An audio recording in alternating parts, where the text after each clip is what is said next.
When my son called me useless, I decided to prove him right and let him watch it burn.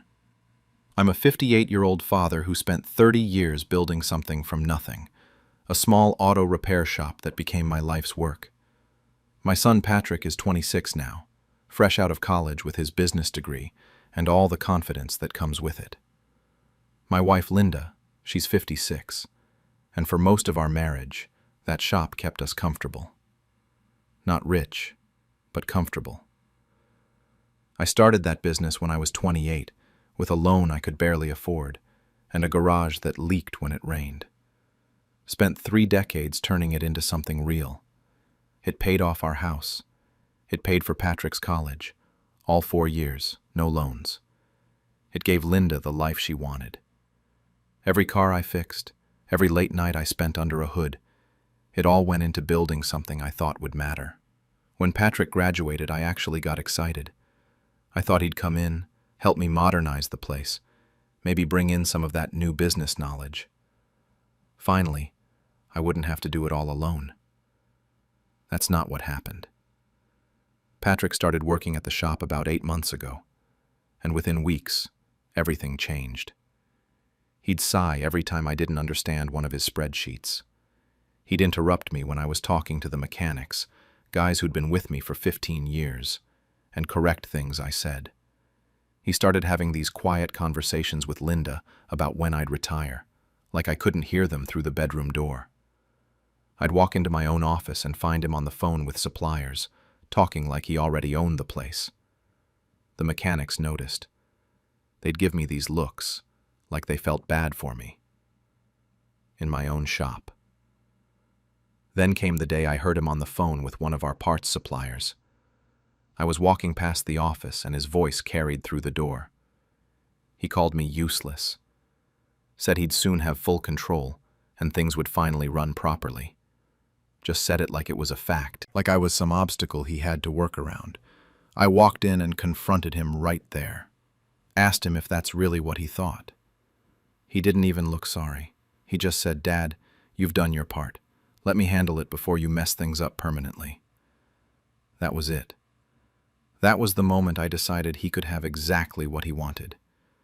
What Patrick didn't know, what nobody knew except me and my lawyer, was that a developer had approached me 4 months earlier wanting to buy the property for a commercial complex. Good money, too. I'd turned them down because I wanted to keep the business in the family. But here's the thing Patrick never bothered to learn. The land lease was in my name, not the company's. Mine. So I stepped back, signed the business over to him, clean and quiet. And then I made a phone call. The transfer happened fast. I signed everything over to Patrick within 2 weeks, and he didn't ask a single question about why I was doing it so quickly. He just took it. Linda thought I was finally seeing sense, retiring like I should. Patrick looked relieved, honestly, like he'd been waiting for me to get out of his way. I stayed around the house those first few weeks, and I'd hear him on the phone talking about his plans, new equipment, new marketing strategy, maybe hiring younger mechanics. He told one of his college buddies he was rebuilding the place from the ground up, taking credit for 30 years of work like it had all been waiting for him to fix it. The mechanics texted me a few times, said things felt different. One of them, Tommy, asked if I was really done. I told him I was. I called the developer back 3 weeks after I signed over the business, told him I was ready to proceed with the sale. He was surprised, happy, but surprised. We set up a meeting, went over the terms, and I signed. The whole time, Patrick had no idea. He was too busy playing boss at a shop that was about to disappear. The paperwork took about 2 months to process. During that time, I watched Patrick strut around like he'd built something himself. He came by the house a few times, talking to Linda about his vision for the business. He didn't talk to me much. I was yesterday's news. I just sat there drinking my coffee, knowing what was coming. 3 months after I walked away, the demolition notices arrived at the shop. Patrick called me screaming. Actually screaming, saying there had to be a mistake, demanding to know what was happening. I stayed calm. Told him to check who owned the land lease. There was this long silence on the phone, and then I could hear him going through papers. He figured it out.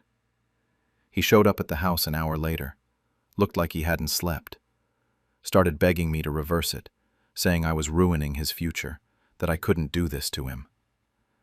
Linda was standing right there, confused, asking what was going on. I just looked at him and said, "You told me I was useless. I'm just staying out of the way, son." He tried arguing, saying he didn't mean it like that I was being petty. But we both knew he'd meant every word. The developer's lawyers had already finalized everything. There was nothing to reverse. Patrick left that night, and I haven't heard his voice since. Linda tried to get us to talk for a while, but eventually she stopped trying. The demolition started 4 weeks later. I didn't go watch. That was 8 months ago. Patrick hasn't spoken to me since that night. Not a word. Not on my birthday. Not on Christmas. Linda talks to him, but she doesn't tell me much about how he's doing. I think she blames me for it, even if she won't say it directly. Things between us aren't the same. We're polite, but there's this distance now that wasn't there before. The land's cleared now. They finished the demolition in about 2 weeks, and the commercial complex is halfway built. I drove by it once, just to see. Couldn't really feel anything looking at it. It's just concrete and steel where my shop used to be. I don't know what happened to all the mechanics. Tommy told me a few of them found work at other shops around town. A couple retired early. Patrick didn't keep any of them on. There was nothing to keep them on for. I used the money from the sale to buy a small apartment by the sea, about 40 minutes from where we used to live. It's quiet here.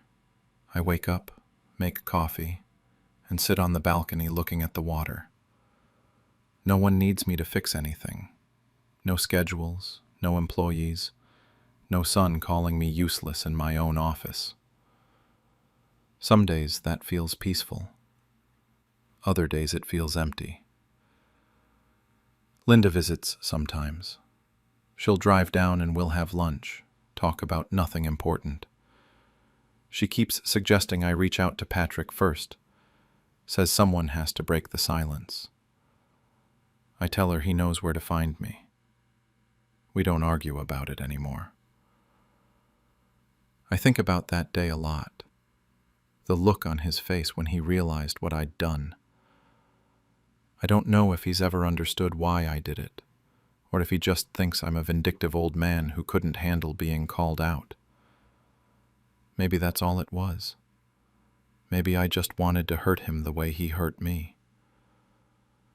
The thing is, I spent 30 years building something for him, and he looked at it like it was worthless, like I was worthless. So I let him have it, and I let him watch it disappear.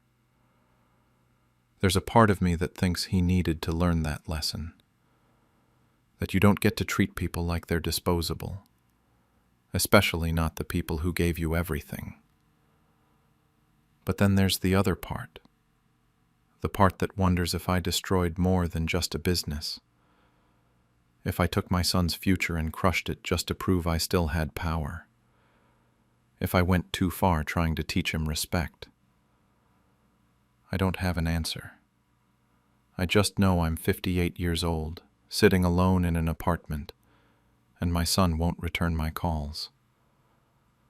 The shop is gone. Patrick's gone. And I'm the one who made sure of it. After my daughter sold my house behind my back, I made sure she'd never touch a dime again. I, 58, never thought my daughter Claire, 32, would be the one to destroy me. I raised her completely alone after her father walked out when she was 3. Every overtime shift, every skipped meal, every second-hand coat I wore so she could have new school clothes, all of it was for her. I thought I was building something, teaching her what love and sacrifice looked like. When my health started going downhill last year, Claire started coming around more. She'd bring groceries, help organize my bills, ask about my medical appointments. I was relieved, honestly. It felt like maybe all those years of single parenting had paid off. Like she actually cared. So when she asked me to sign some paperwork to make things easier, power of attorney for medical decisions, she said, I didn't even read it carefully. She's my only child. Why would I? The eviction notice showed up on a Tuesday afternoon in May. I stood there in my kitchen, staring at this official document telling me I had to vacate the property in 14 days. My first thought was that it had to be a mistake, some clerical error. My mortgage had been paid off for 6 years. I'd thrown a little party for myself when I made that final payment, just me and a bottle of cheap champagne. I called the bank immediately, got transferred 4 times. Each person sounded more uncomfortable than the last. Finally, someone in the property records department told me the truth. My house had been sold 3 months ago. The new owners had been patient, apparently, letting me stay as a courtesy. But now they wanted to move in. I couldn't breathe. I called Claire, and she picked up on the first ring like she'd been expecting it. I asked her what the hell was going on. There was this long pause, and then she said it was for my own good. That I needed to downsize anyway with my health issues. That she was planning to tell me she just hadn't found the right time. I asked her where the money went. Another pause. Then she told me about the condo. Downtown, 2 bedrooms, floor-to-ceiling windows. She and her boyfriend Marcus, 35, had put a down payment on it. She actually sounded excited when she described it. Like I was supposed to be happy for her. When I asked how much my house sold for, she got defensive, said we'd talk about it later. I pushed. She hung up. I sat in my living room, the room where I'd rocked Claire to sleep as a baby, where we'd had Christmas mornings, where I'd cried after working double shifts, and realized it wasn't even mine anymore. The eviction notice said I had 2 weeks, but I wasn't going to just disappear quietly. I didn't cry. I got angry, and then I got smart. I called David, 62, an old friend from my waitressing days who'd become a real estate lawyer. We'd kept in touch over the years, nothing major, just Christmas cards and the occasional coffee. I explained everything, and he went quiet for a minute.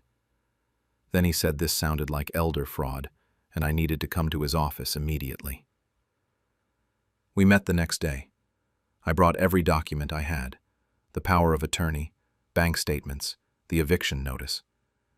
David went through it all with this tight expression on his face. The POA was for medical decisions only, healthcare directives, hospital choices, that kind of thing. It gave Claire exactly 0 authority to sell property, which meant she'd either forged additional documents or committed outright fraud. David brought in a colleague who specialized in financial exploitation cases. This is where it got worse. They requested my full bank records going back 2 years. Turns out Claire had been skimming money from my accounts for over a year before the house sale. Small amounts at first, a few hundred here and there. Then bigger chunks. I'd noticed my balance seemed low sometimes, but I'd chalked it up to medical bills and my own bad memory. The house sold for $340,000. I found the closing documents. Claire had put $15,000 into an account she'd opened in my name. My new apartment fund, she'd labeled it in her notes. The rest went straight to her condo purchase and renovations. Granite countertops, custom closets, a whole new life built on my money. David filed complaints with Adult Protective Services and the police. I moved in temporarily with my neighbor Betty, 71, who insisted she had a spare room and wouldn't take no for an answer. A detective was assigned to my case. They found Marcus's name on some of the fraudulent paperwork, too. He'd been in on it the whole time. Claire showed up at Betty's house one evening, banging on the door. Betty called me from upstairs, and I came down to find Claire on the porch, mascara running, screaming about how I was destroying her life over a misunderstanding. I stood there looking at her through the screen door, told her she sold my house and stole my money. There was no misunderstanding. She tried the crying thing, the apologies, said Marcus had pressured her, that it had gotten out of hand, that she'd planned to pay me back. I asked her when. She didn't have an answer. A week later, the detective called. They had enough evidence to press charges. Financial exploitation of a vulnerable adult. Fraud. Multiple counts. The wheels of justice turned slowly, but they were turning. And Claire had no idea what was coming. The charges came down about a month later. Financial exploitation of a vulnerable adult and multiple counts of fraud. The condo was seized as proceeds of crime. Her bank accounts got frozen pending the investigation. And Marcus? He moved back to his parents' house 2 states away and blocked her number. Guess a girlfriend with criminal charges and no money wasn't part of his luxury condo fantasy. Claire lost her job, too. She'd worked in financial services, and apparently, they don't love keeping employees who steal from their own mothers. The irony wasn't lost on me. The court ordered restitution. It took a while, but I eventually got enough money back to approach the couple who'd bought my house. I explained the situation, and they were surprisingly sympathetic. They hadn't moved in yet, and were willing to sell it back to me for what they'd paid. So I bought my own house back. Betty helped me move my stuff, and half the neighborhood showed up with casseroles and furniture I'd had to sell off. Betty kept saying, "Welcome home," and I actually cried for the first time through this whole mess. That was 6 months ago. Claire sends letters now. They come every week or so, always the same return address from some studio apartment across town. I keep them in a drawer in the kitchen, unopened. There are probably 20 of them by now. Her voicemails are all the same, too. She's sorry. She made a mistake. She's learned her lesson. Please, Mom. My health has actually improved since all this settled. Turns out constant stress and betrayal aren't great for your blood pressure. Who knew? I read one of her letters. Just one. About a month ago. I don't know why. Curiosity, maybe. She's working at a grocery store now. The studio doesn't have room for much furniture. She's going to therapy. She understands what she did was wrong. The usual stuff you'd expect. I saw her once at that grocery store. I was getting milk and turned down an aisle. And there she was, in a vest, stocking shelves. She didn't see me. I left my cart and walked out. People keep asking if I'll ever forgive her. My sister, who I reconnected with after years of being too busy raising Claire, thinks I'm being too harsh. Betty says Claire got what she deserved. I don't know what I think anymore. Some days I feel solid in my decision. Other days I wonder if I'm being cruel. But then I remember sitting in my living room with that eviction notice. I remember the casual way she described her new condo. I remember $15,000 out of $340,000. Maybe one day I'll open the rest of those letters. Maybe I'll answer the phone when she calls. But every time I walk through my front door, I remember what she almost took from me. And I'm just not ready to forget that yet. After my son sold my car behind my back, I let him think I was helpless, then took away everything he thought he owned. I'm a 56-year-old single mother who raised my only son, Jacob, 28, on my own after my husband died 15 years ago. I worked 2 jobs most of his life to make sure he had everything he needed. I paid for his college tuition in full, covered his rent for 2 years when he was supposedly finding himself, and even helped him buy his first car when he finally got a job. I thought that's what mothers were supposed to do. Give until there's nothing left. About 6 months ago, my health started going downhill. Nothing life-threatening, but enough that my doctor told me to take it easy. I stopped driving as much, mostly just to the grocery store and back. My late husband's vintage car, a 1967 Mustang that he spent years restoring, sat in the garage under a cover. I'd start it up once a week to keep the engine running, but that was about it. One Thursday morning, I went out to the garage to start the car like I always did. The cover was gone. The car was gone. I stood there staring at the empty space for a solid minute, thinking someone had broken in and stolen it. My hands were shaking when I pulled out my phone to call the police. That's when I saw the text from Jacob. It had come in late the night before. "Don't be mad, Mom. I sold the car. You don't drive anymore, and I needed the money." I read it 3 times. My chest felt like it had caved in. That car wasn't just a vehicle to me. It was the last piece of his father I had left.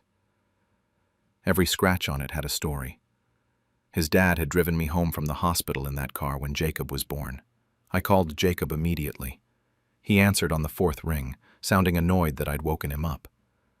I asked him where the car was, who he sold it to, how much he got for it. He just kept saying he needed the money for some investment opportunity, and that I wasn't using it anyway. When I told him what that car meant to me, he actually said, "It was just sitting there collecting dust." I wanted to scream. I wanted to cry.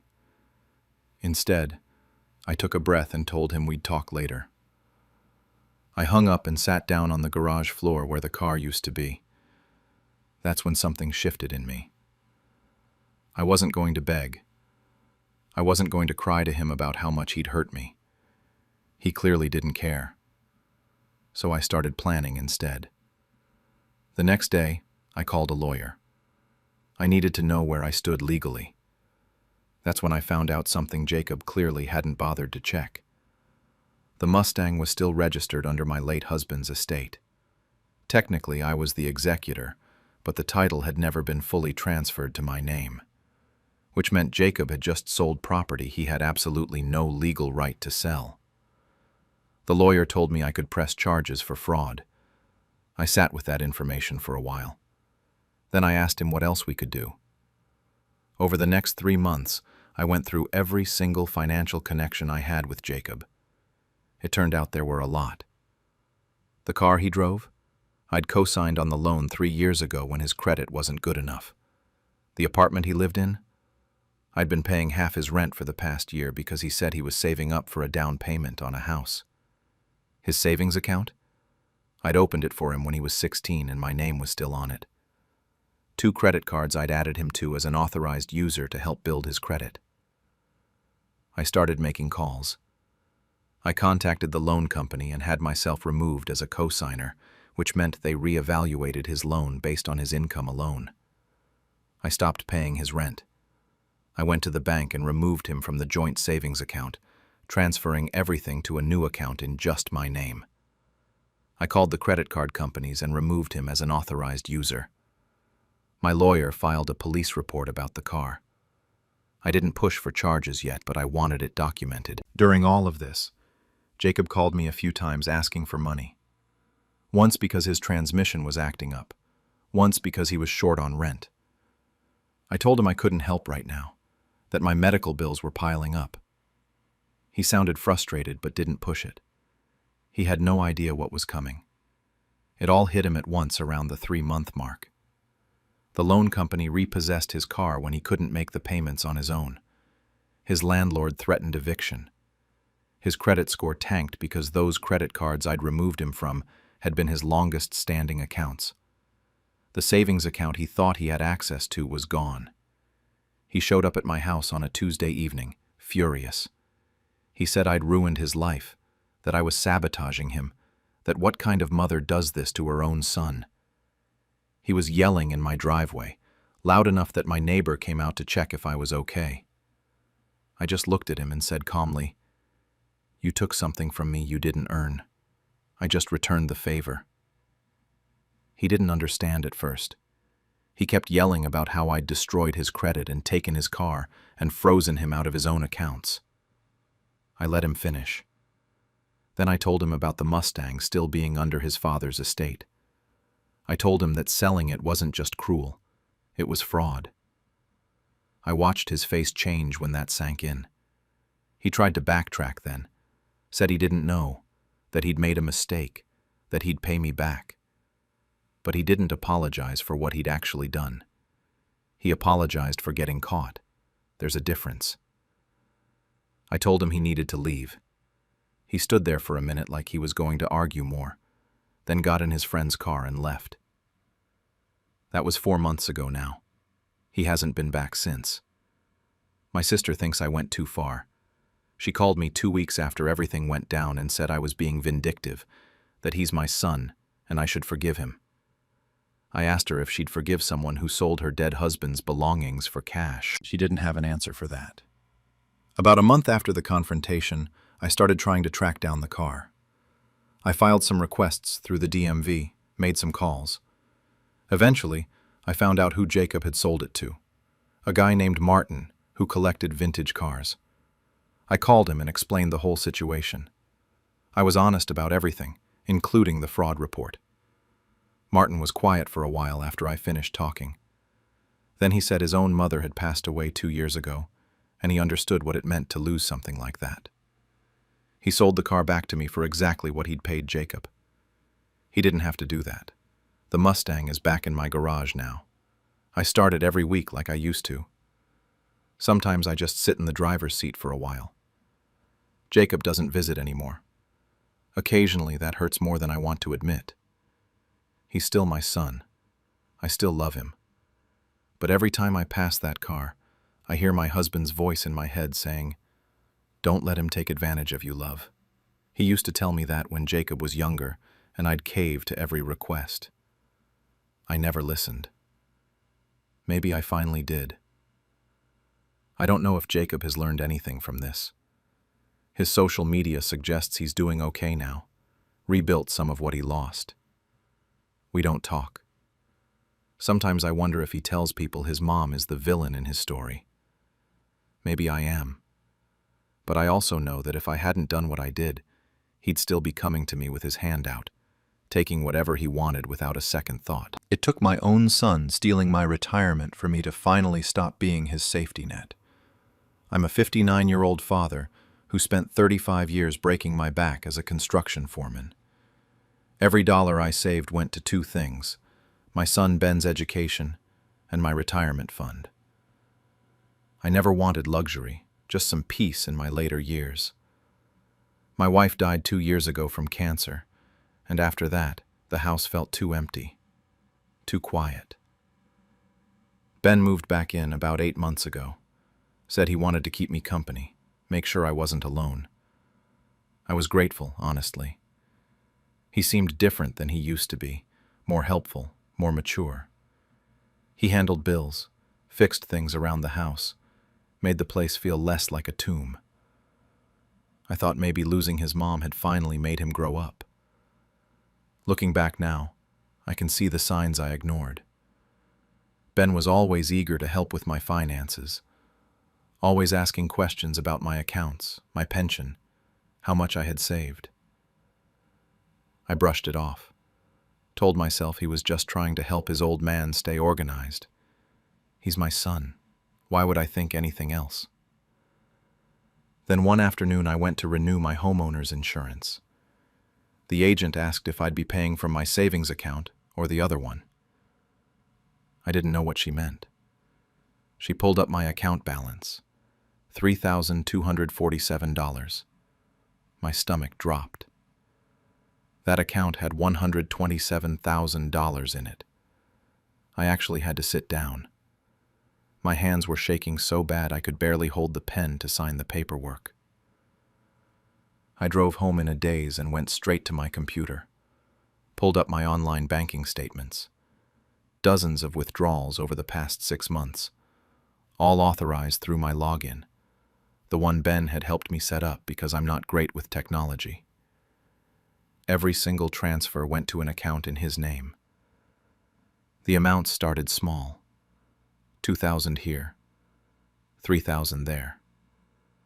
Then they got bigger. 8,000, 15,000, 22,000. It wasn't some panicked emergency. It was calculated, methodical. He'd stolen around $124,000 from me. I waited for him to come home that evening. Showed him the statements. My hands were trembling with rage and something worse, heartbreak. He didn't look surprised, didn't look sorry. He just said, "You weren't using it anyway, Dad. I just needed a head start. His tone was calm, almost annoyed that I was making a big deal out of it. He tried to justify it, saying I had my pension and the house, that he was starting from zero. That's when I realized I wasn't looking at my son anymore. I was looking at a stranger wearing my child's face. Something inside me broke, but I stayed quiet. Told him I understood, that I trusted him to manage what was left. He actually relaxed, smiled even. I watched him walk away and felt nothing but cold determination. He thought he'd won, but the plan was already forming in my head. The next morning, I called in sick to work for the first time in 15 years. Went straight to the bank, a different branch where Ben wouldn't see me. I filed a police report quietly, then closed every account he had access to, opened a new one at a completely different bank, and had my pension rerouted there. Ben would never see another cent of my money. Then, I met with my estate lawyer, an old friend from my construction days. That's when I found out about the clause in my wife's will. She'd written that the house could be transferred to her sister's family trust if Ben ever became a threat to our financial stability. My wife had always worried about Ben's entitlement issues. She'd planned ahead, and I'd completely forgotten about it. I started the paperwork immediately. At home, I acted normal. Let Ben think everything was fine, that he still had control. Meanwhile, I was quietly transferring every bill and debt I could into his name. I used his own arrogance against him, asked him to sign utility transfers, property tax forms, told him my arthritis was acting up. He signed everything without even reading it. He thought he'd already won, so why bother checking? Over 3 weeks, I shifted the mortgage payments, the credit card debt, the utilities, everything. Ben had co-signed as a backup on the mortgage years ago when I refinanced. Every signature he gave me was legally binding, and I documented all of it. Ben started getting comfortable, talked about buying a new car, made investment plans, mentioned looking at condos. He was spending money like crazy, going out constantly. He barely even acknowledged me anymore. The disrespect was complete, and it made what I was doing so much easier. 4 weeks after I discovered the theft, the house title transferred to my wife's family trust. I kept lifetime rights to live there, but Ben's name was completely removed. My lawyer confirmed he had no legal claim to anything anymore. Then the first notice came. The mortgage company sent a past due letter to Ben for $4,800. He came to me confused and angry. I just played dumb, asked him if he wasn't handling the bills now. I watched his face as he started to realize something was wrong. After that, it all came crashing down. Credit card companies calling, utility shut-off notices, property tax liens, all in his name. He tried frantically to access the bank accounts and found out they'd been closed weeks ago. He stormed in one evening with papers in his hand, face red, screaming about what I'd done. Said I'd ruined his life. I stayed calm and told him I'd just stopped being his safety net. He yelled that the money was for his future. I told him it was my money for my survival, and that he ruined his own life the moment he chose theft over work. I told him to get out of my house, that he wasn't welcome anymore. He left that night, slammed the door so hard it cracked the frame. I watched from the window as he loaded his car. No goodbye, no apology, just rage. After Ben left, there was just silence. No calls, no texts, nothing. I heard through mutual acquaintances that he was couch surfing, moving from one friend's place to another. He was struggling to pay off the debts in his name, had to sell the car he'd bought with my stolen money. His credit was destroyed from all the missed payments. In a small town, word travels fast. People found out what he'd done. Some of my wife's family reached out to support me. Others thought I'd gone too far, told me he was still my son, that family forgives. I told them family doesn't steal from family. A few of Ben's college friends distanced themselves from him after they heard the truth. The head start he wanted turned into a crater. These days, I sit on my porch every evening with my coffee. For the first time in decades, I actually feel peace. No more worrying about being used. No more walking on eggshells in my own house. It's quiet, but it's an honest kind of quiet. I still love the boy Ben was. I mourn the man he didn't become. Sometimes I wonder where I went wrong as a father, but I don't regret protecting myself. 6 weeks after everything fell apart, Ben showed up at my door. He looked rough, lost weight, dark circles under his eyes, completely defeated. He didn't come inside, just stood on the porch, told me he was broke, that he'd lost everything, said he knew he messed up. Then he asked for help. I looked at him, really looked at him. I saw desperation, but I didn't see remorse. He wasn't sorry for what he did. He was sorry he got caught. This wasn't about forgiveness. It was about another bailout. I told him he said I wasn't using that money, but he was wrong. I was using it now to teach him the lesson I should have taught him years ago. He asked what lesson. I said actions have consequences, and some bridges can't be rebuilt once you burn them. He just stood there, then turned and left. I haven't heard from him since. That was 3 months ago. I'm still on my porch, still drinking my coffee. My pension covers the bills and life is simple. My wife's family visits sometimes. I have no idea where Ben is or what he's doing. Sometimes I scroll past his number in my phone, but I never call. Last week, I got a Facebook message request from his account. It's been sitting there unopened for 5 days now. I stare at it every morning with my coffee. Part of me wants to know if he's okay, if he's changed. Part of me knows that opening it means opening the door again. My only regret is how long I let love blind me to greed. The message is still there, unopened. And honestly, I don't know if I'll ever be ready to read it. The day my children fought over my will, I decided to rewrite it while they slept under my roof. I'm a 62-year-old mother of 2. My husband died 5 years ago and left behind our house, some savings, and the land we spent 30 years building our life on. It wasn't a fortune, but it was ours. I thought when he passed that at least the kids would have something to remember us by. I thought it would bring them closer. I was wrong about a lot of things. My eldest, Mark, is 37. My daughter Claire is 34. They were close growing up, or at least I thought they were. After their father died, they both came to the funeral and cried and hugged each other. For a while, things seemed normal.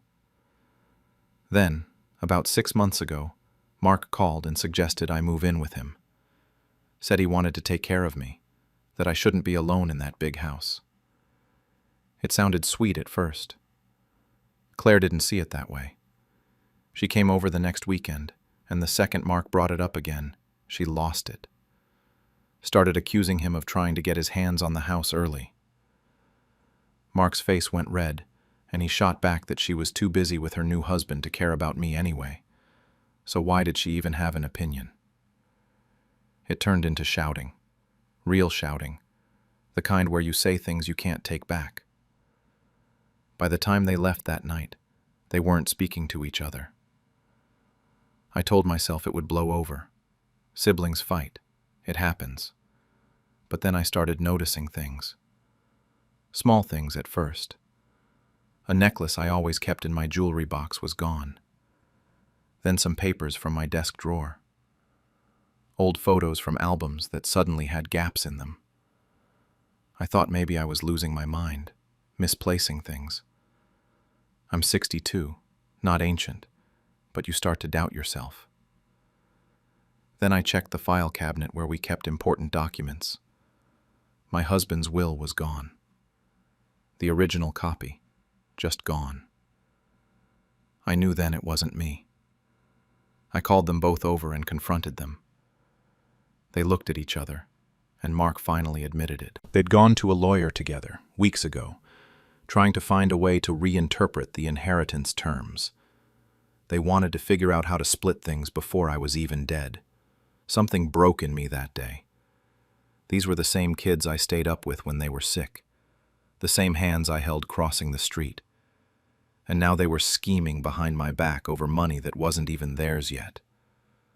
I smiled at them both, said I'd think about what they suggested, and sent them home. They had no idea what I was really thinking. 3 months later, both kids called to say they'd be coming home for Thanksgiving. I told them I'd love to have them. I even sounded like I meant it. The week before they arrived, I contacted a lawyer. Not their lawyer, obviously. Mine. I sat in her office and explained everything. The fighting, the missing will, the scheming. She didn't seem surprised. She told me she'd seen it before. Families tearing each other apart over inheritances. I told her what I wanted to do. Everything goes to a women's shelter across town, the one that helps women rebuild their lives after leaving bad situations. She asked if I was sure. I'd never been more sure of anything. It took a few days to draft the new will. I picked it up the Tuesday before Thanksgiving and hid it in my bedroom closet, tucked inside an old sweater box they'd never think to look in. Thanksgiving came. Mark showed up first, then Claire an hour later with her husband. Dinner was tense in that fake pleasant way where everyone's being too polite. Mark complimented the turkey 3 times. Claire kept asking if I needed help with anything, hovering like I was fragile. They were performing for each other, maybe for me too. At one point, Mark mentioned something about the house's property value increasing, and Claire shot him a look across the table. I just kept passing the mashed potatoes. After dinner, they went to their old rooms. Mark in his childhood bedroom with the model airplane still on the shelf. Claire in hers with the flower wallpaper she'd picked out at 14. I stayed up, told them I was just going to watch some TV. Around midnight, when I was sure they were both asleep, I took the documents out of the sweater box. I sat at the kitchen table with a pen. The house was quiet, except for the old refrigerator humming. I thought about my husband and what he'd say. Maybe he'd tell me I was being too harsh. Or maybe he'd understand. He'd worked his whole life for this property, for our family. He never would have imagined it turning into this. I signed every page where the little tabs told me to, dated it, put it back in the envelope. Then I hid it in my safe deposit box the next morning while they were still sleeping off their food comas. That morning I made pancakes, their favorite kind with chocolate chips.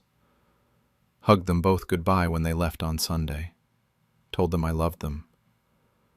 They had no idea anything had changed. They wouldn't know until I was gone. And honestly, that felt right.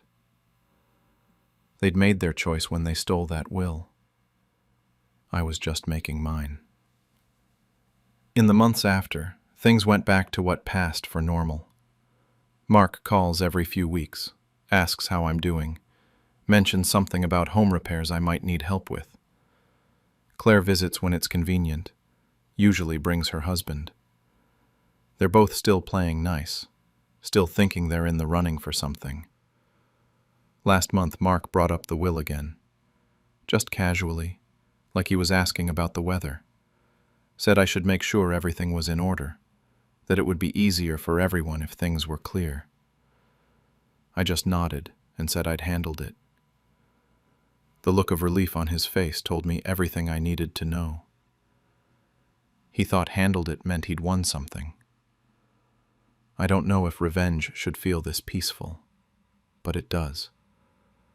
I'm not angry anymore, not the way I was that day I found the will missing. Now it's just quiet. I go about my life. I watch my shows, tend the garden, visit with the few friends I have left. Sometimes I drive past the women's shelter and think about the lives that will be changed because of what I'm leaving behind. Women who've lost everything and are starting over. They'll get a real chance because my kids couldn't stop being greedy for 5 minutes. There are moments when I doubt myself. I'll see an old photo of Mark and Claire as kids before all this and wonder if I'm being cruel. They weren't always like this. Or maybe they were and I just didn't want to see it. My husband used to say I was too soft on them, that I made excuses. Maybe he was right. But then I remember. I remember Claire's face when she accused her brother of scheming. I remember Mark's voice when he dismissed her. I remember both of them in a lawyer's office, trying to carve up what their father and I built before I was even cold in the ground. And the doubt fades. I'm still here, still living in this house they're both eyeing like vultures. My health is fine, mostly. Some aches and pains, but nothing serious. Could be years before they find out. Could be months.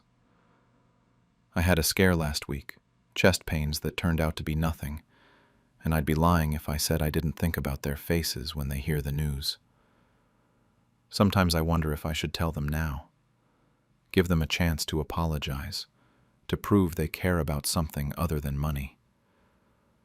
But I already know how that would go. They'd put on a show, play the part of devoted children, and the second I was gone, they'd contest the will anyway. At least this way, I get to live the rest of my life in peace, knowing I made the choice that felt right. The moment my daughter chose my sister over me, I decided to teach them both what loyalty costs.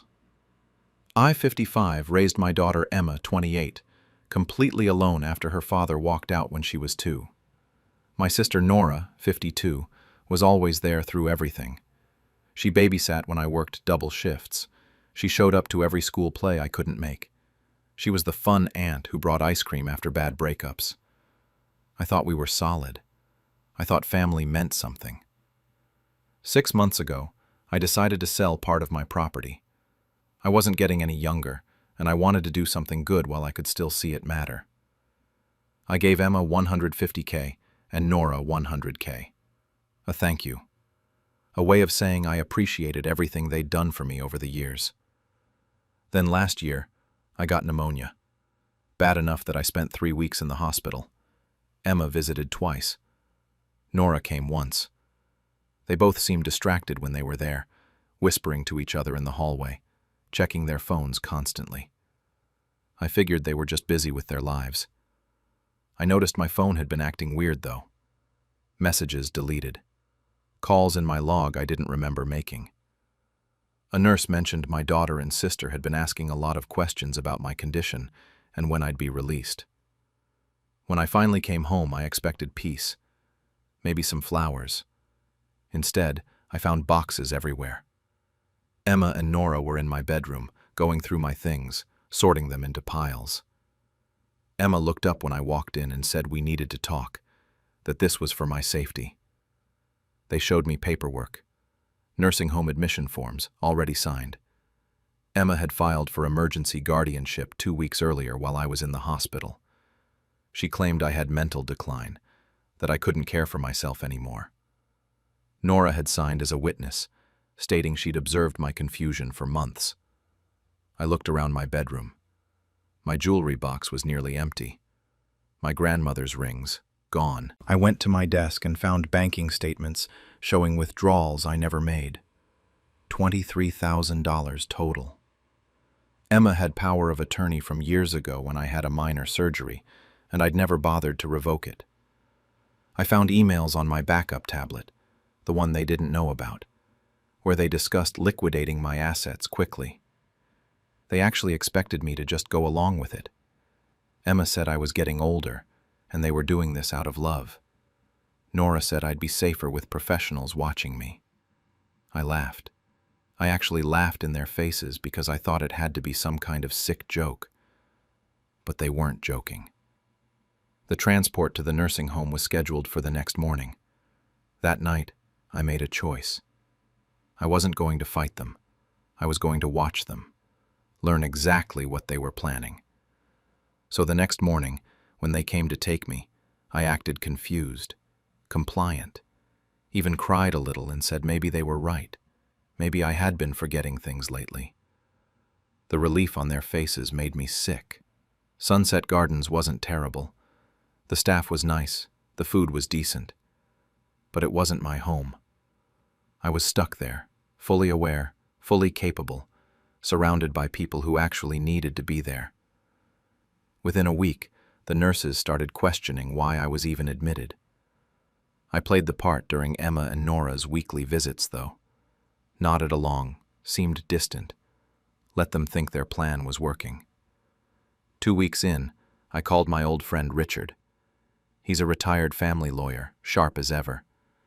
He visited as my former colleague, nothing suspicious. I told him everything. He started pulling records immediately. We documented my mental state, the suspicious guardianship filing, every financial irregularity we could find. Richard arranged for me to request a court-appointed psychological evaluation. I told the staff I wanted to understand my condition better. Dr. Martinez assessed me for 2 hours. Her conclusion was clear. Completely sound. No cognitive impairment whatsoever. While I played confused old lady, Richard kept digging. Emma had sold my car. Some of my furniture was gone. She was preparing to list my house. Nora had moved into my guest room to keep an eye on things, she told the neighbors. They'd spread word around the neighborhood that I was very ill and wouldn't be coming back.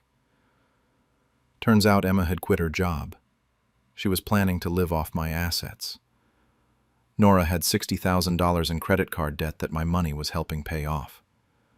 I found an email where Emma literally wrote to Nora about how they didn't have to worry about money anymore. I spent 3 months gathering everything. Bank statements, emails, witness testimonies from neighbors who thought the whole thing seemed off. The facility director wrote a letter supporting my mental competency. Richard filed for an emergency hearing to revoke the guardianship. I didn't tell Emma and Nora anything. Just kept playing my role. The court date finally came. They walked in expecting a formality, maybe a progress report. Instead, they saw me standing there with Richard, Dr. Martinez, 2 of my neighbors, and my banker. Every single one of them holding documentation.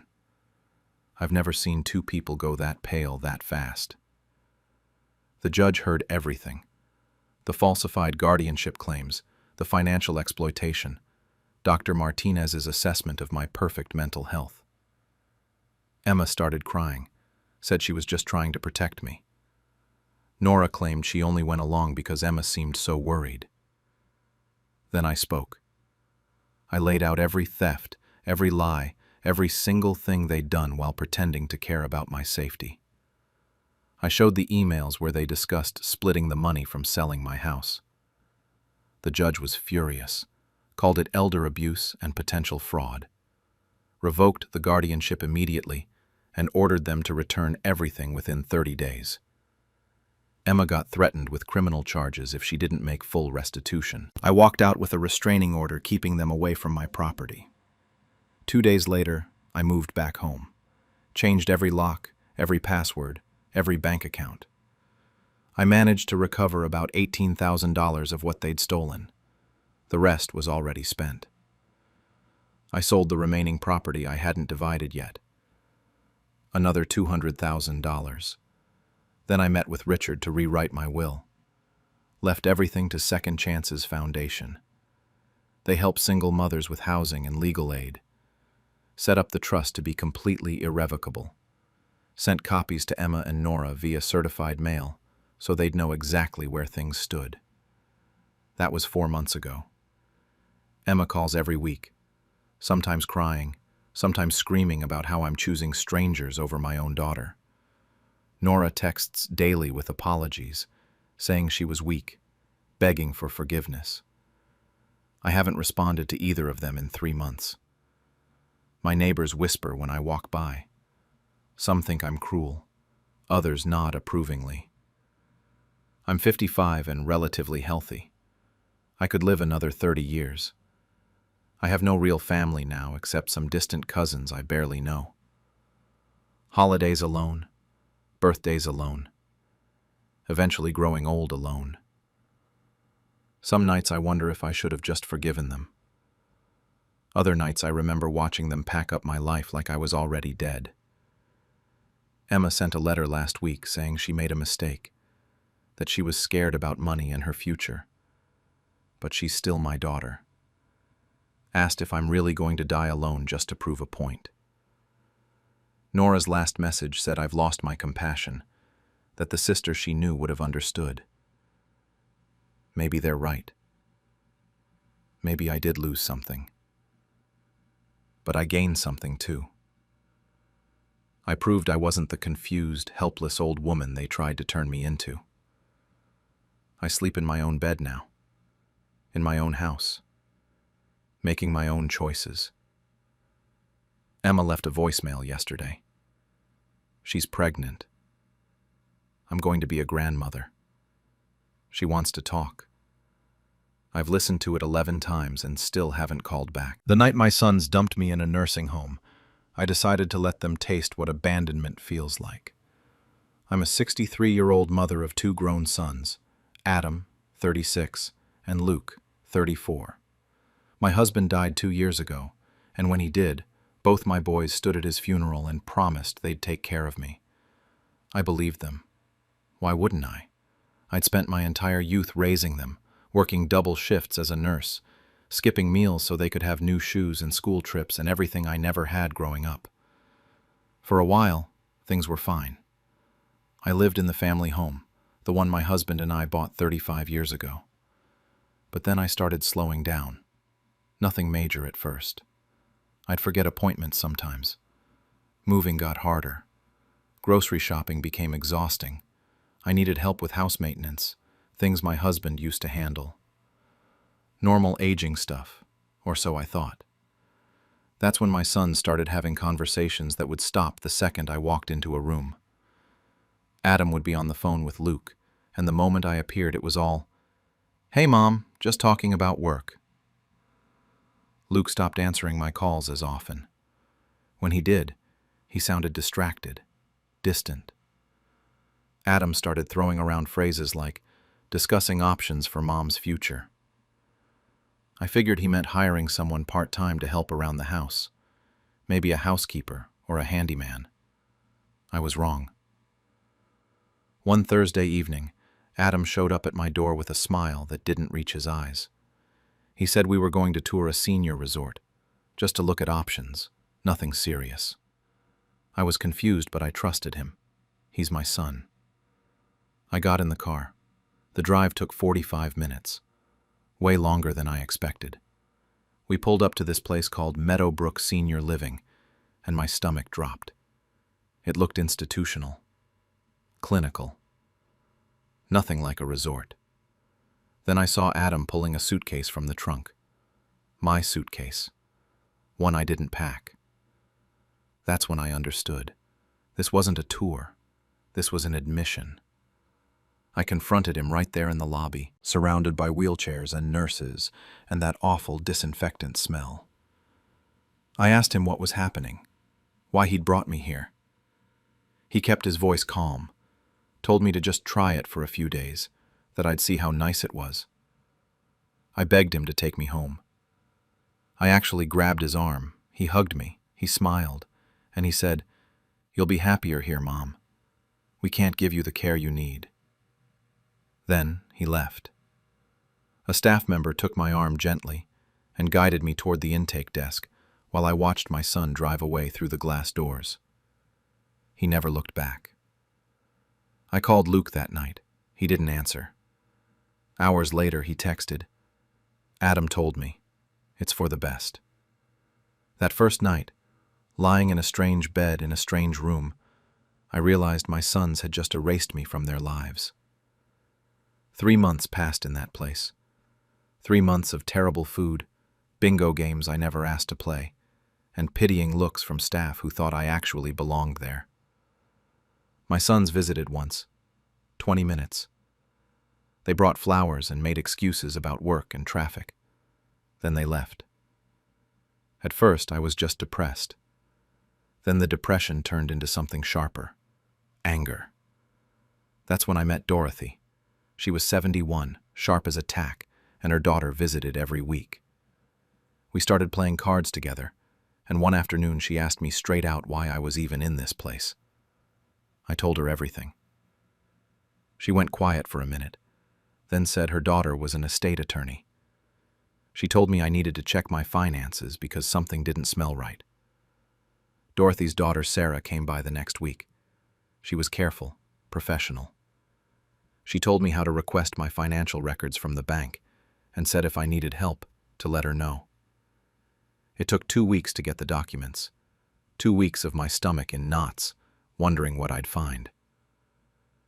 When the statements finally came, I sat in the common room and opened them with shaking hands. My pension had been redirected to something called a family management account. My savings, the one I'd built over 40 years of nursing shifts and careful budgeting, was nearly empty. Almost everything had been transferred to an account in Adam and Luke's names.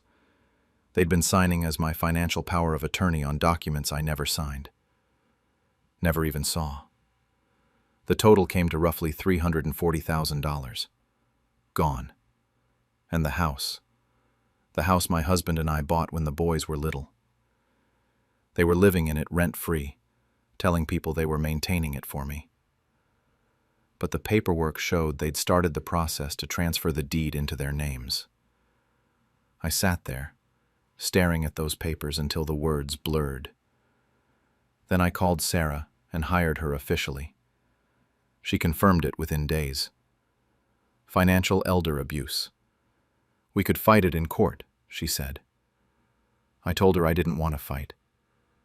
I wanted to dismantle everything they'd stolen from me. Over the next month, Sarah and I worked quietly.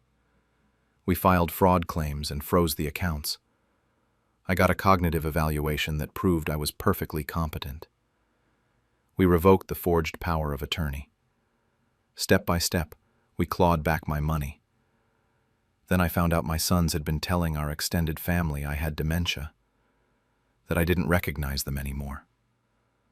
That's why no one had called to check on me. That's when I made my final decision. They wanted me gone. They wanted me erased. Fine. I'd show them what real abandonment looked like.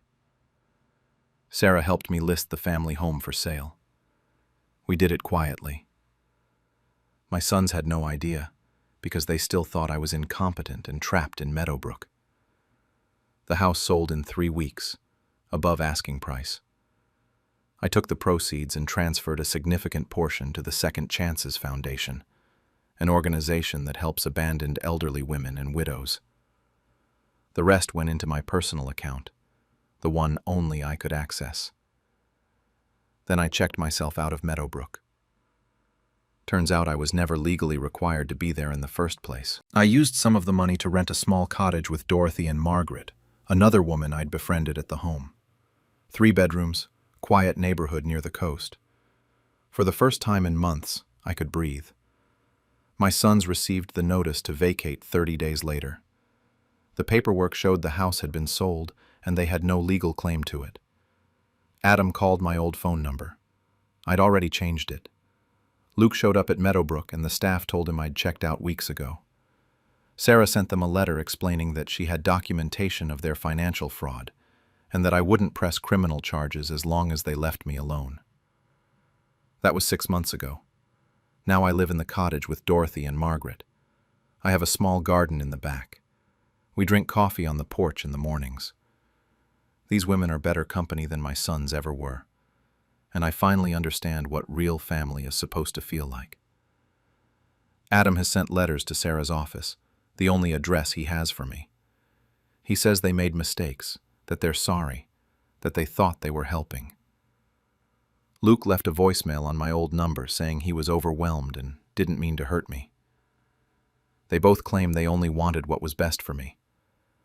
I read the letters once. Then I filed them away and never responded.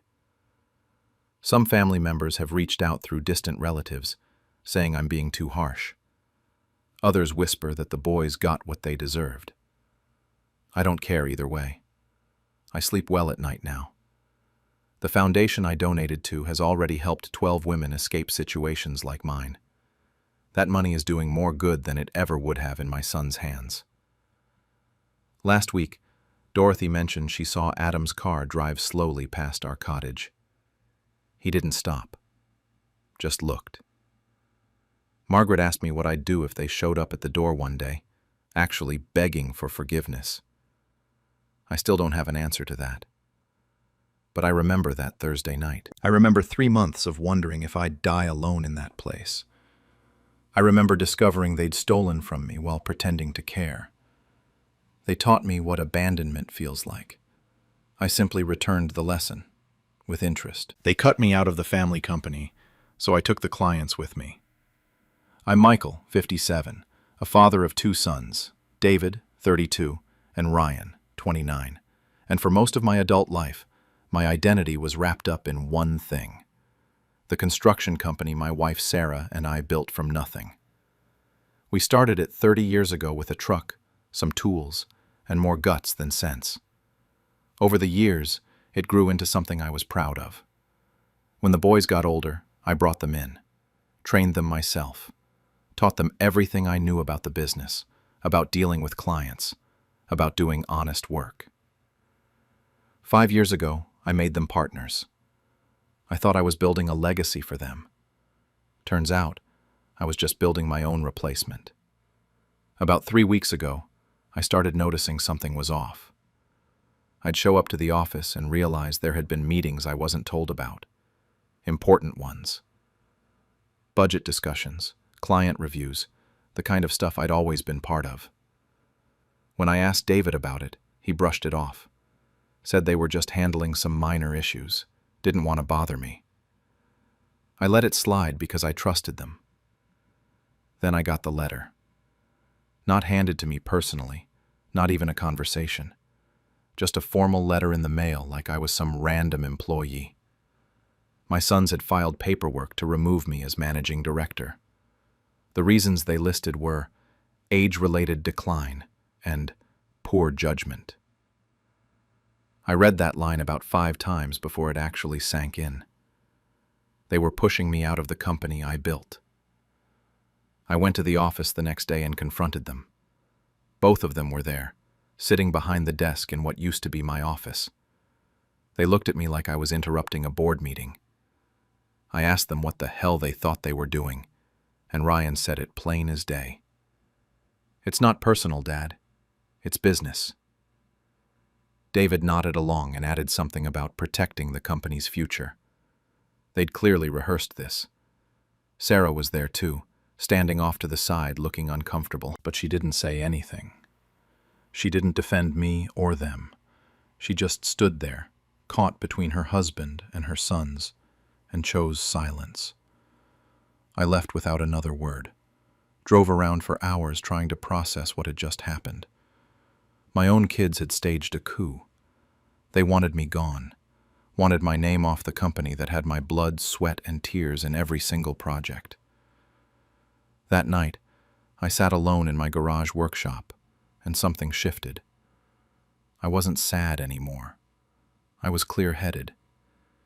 If they wanted to play hardball and call it business, then I'd show them what 30 years of business experience actually looked like. To understand what I did next, you need to know something about the construction industry.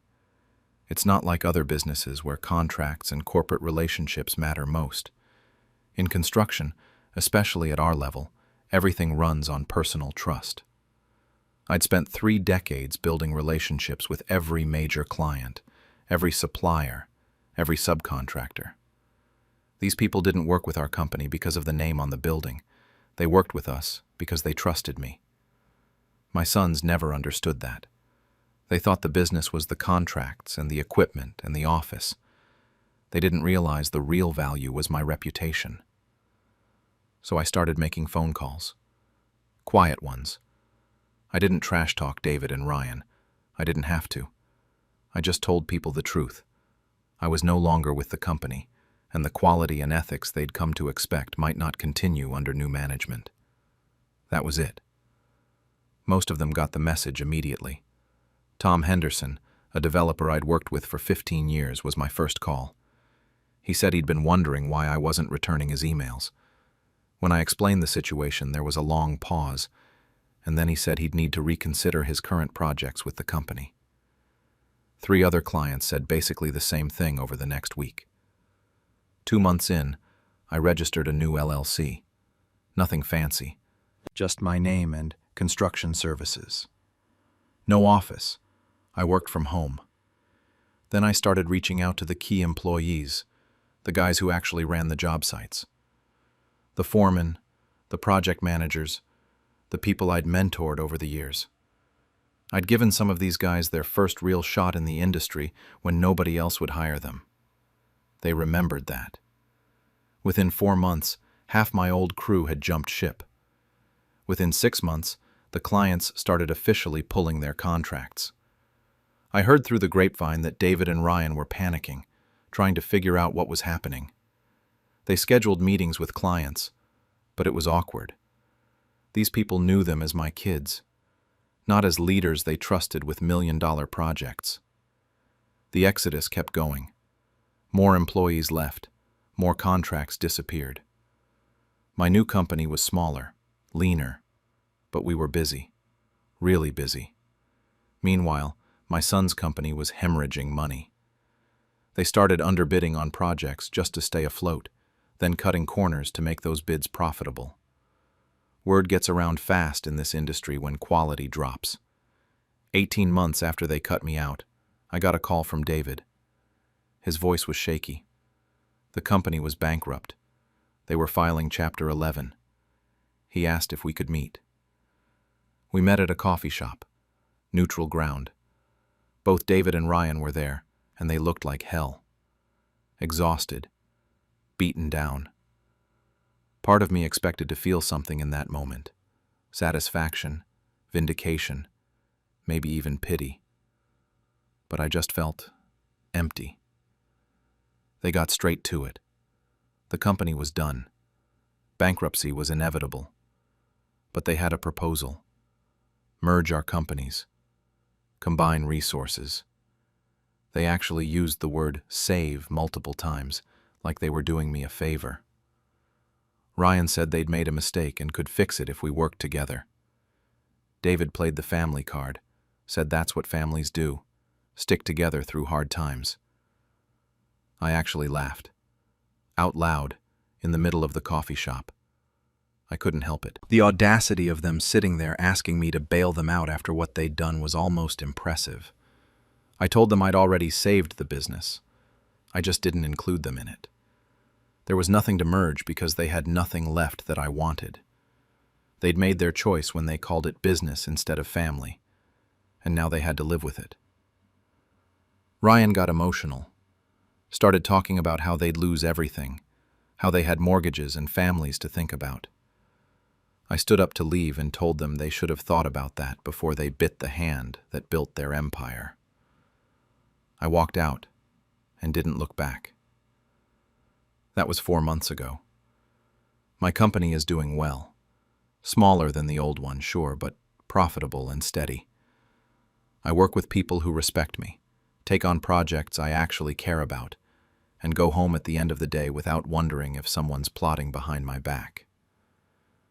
The relationship with my sons is basically over. We haven't spoken since that coffee shop meeting. Sarah still tries to play mediator, calling me to suggest family dinners or holidays together, but it's strained. She's stuck in an impossible position, and I know that's partly my fault, but I can't bring myself to pretend everything's fine. I don't sleep as well as I used to, not because of guilt exactly, but because of what I learned about my own kids, about what they were willing to do to me when they thought they could get away with it. People ask if I regret it sometimes, if I wish I'd just walked away quietly, let them have the company, and started fresh without burning everything down. The truth is, I don't know. I proved they couldn't succeed without me. I got my revenge, but I also destroyed any chance of having my sons in my life.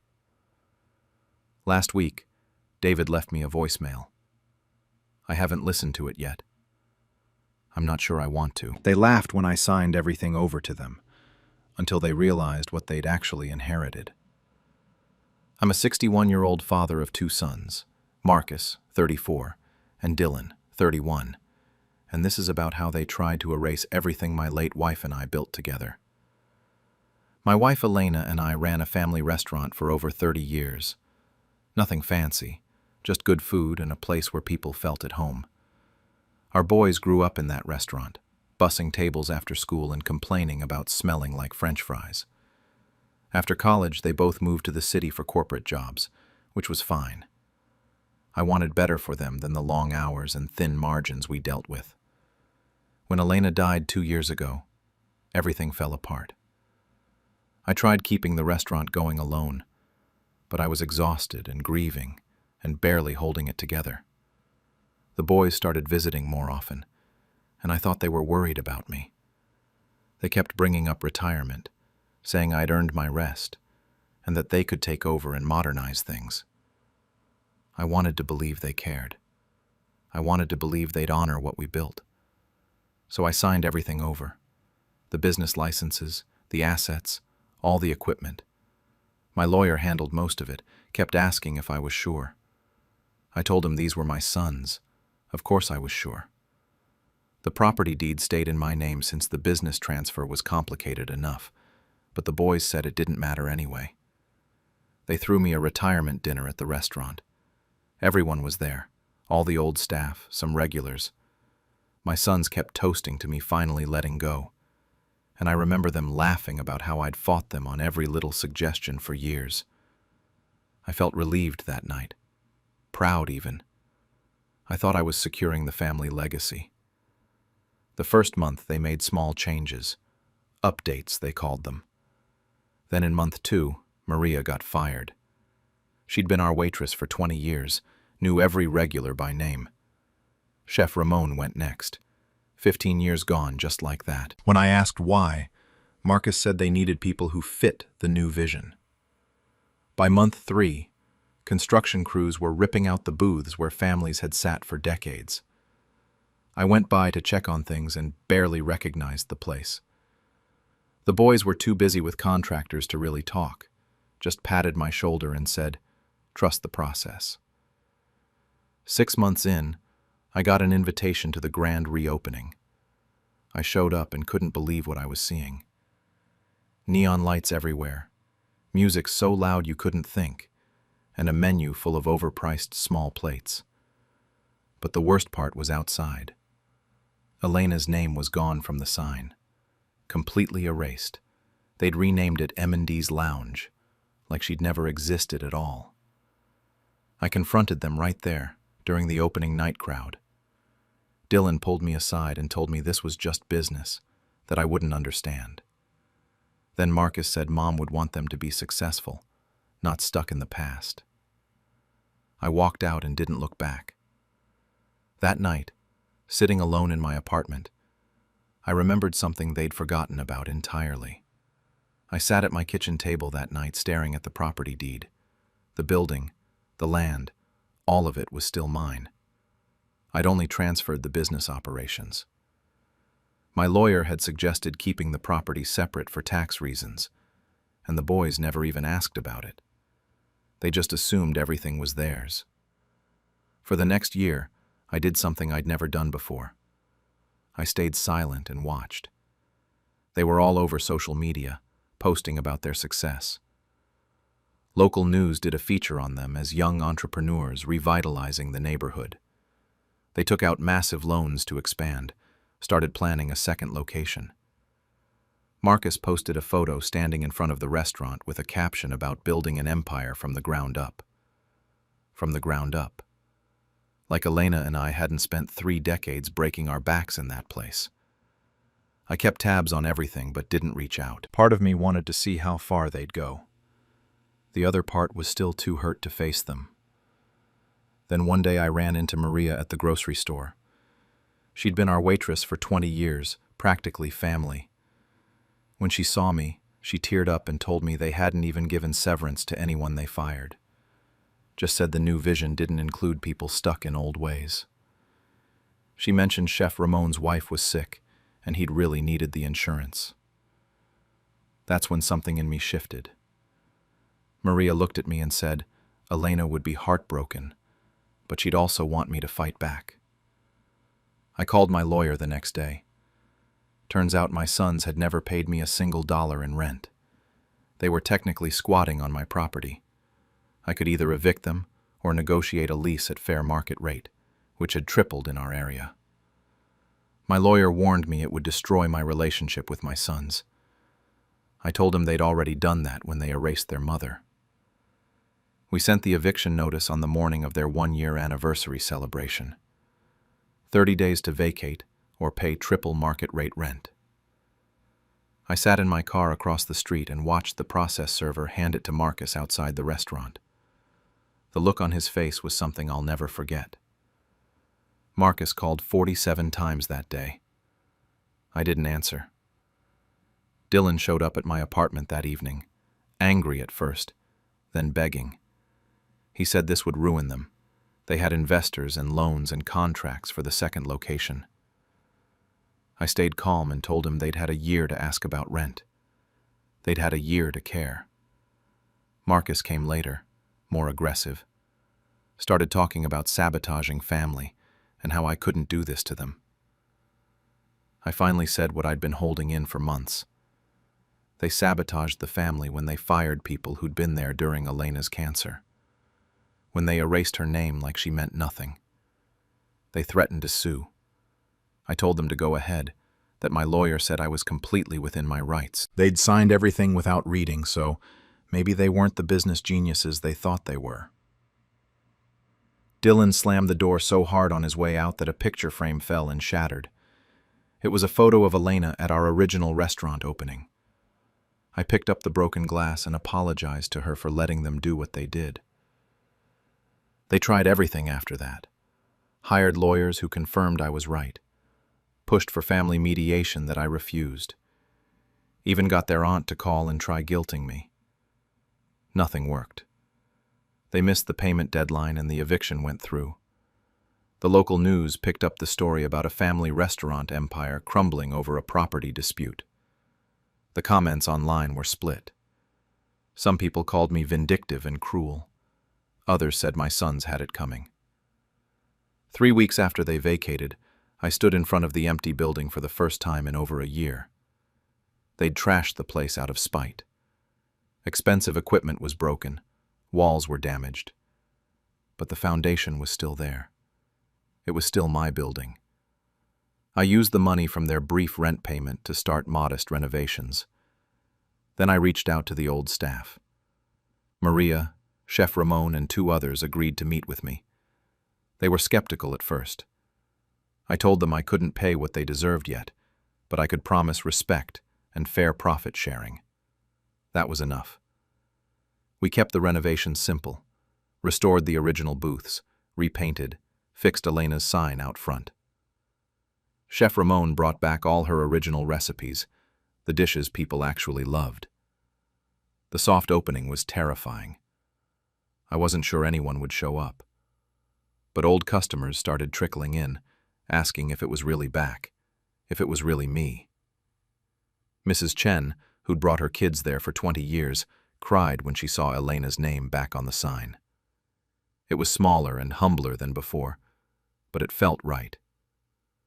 My sons haven't spoken to me since the eviction. They had to close their second location deal and are trying to start over somewhere else with damaged credit.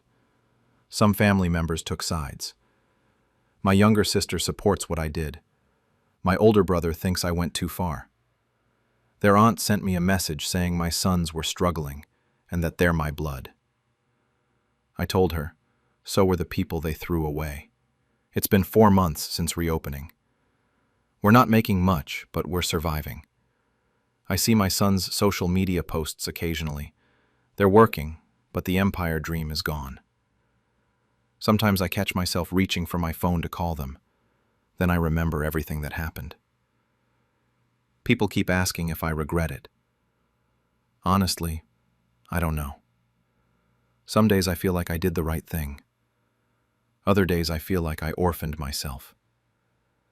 But when I look at Elena's name on that sign, and watch families eating her recipes, and see Maria laughing with customers, I think this was what mattered all along. Last week, Marcus's wife came by alone. I always liked her. She ordered takeout, didn't say much, but left a note with the payment that said, "The kids miss their grandpa." I have 2 grandchildren I haven't seen in over a year. The note is still sitting on my counter. I haven't decided what to do about it yet. They left me in a nursing home, so I took every penny they thought they'd inherit. I'm Richard, 63, a retired electrical engineer who spent 35 years building a comfortable life for my family.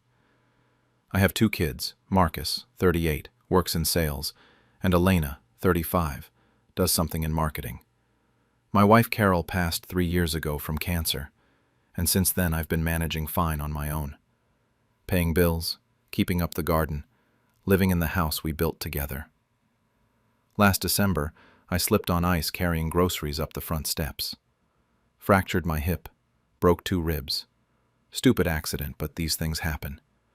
The hospital kept me for a few days, and the doctors said I'd need some rehab to get my strength back. That's when Marcus and Elena showed up together. First time they'd both visited at the same time in probably 6 months. They were all concerned and worried faces, but something felt off about it. Too coordinated, too rehearsed. They started talking about this nursing facility that had a great rehabilitation program, how I should stay there for a few weeks to recover properly. I didn't want to, but they kept pushing, saying I couldn't manage the stairs at home yet, that it was just temporary. I agreed. Biggest mistake of my life. The first week, they visited twice. Seemed distracted both times, asking me weird questions about where I kept important paperwork, if I had everything organized. Week 2, Elena brought some documents she said were insurance forms that needed updating.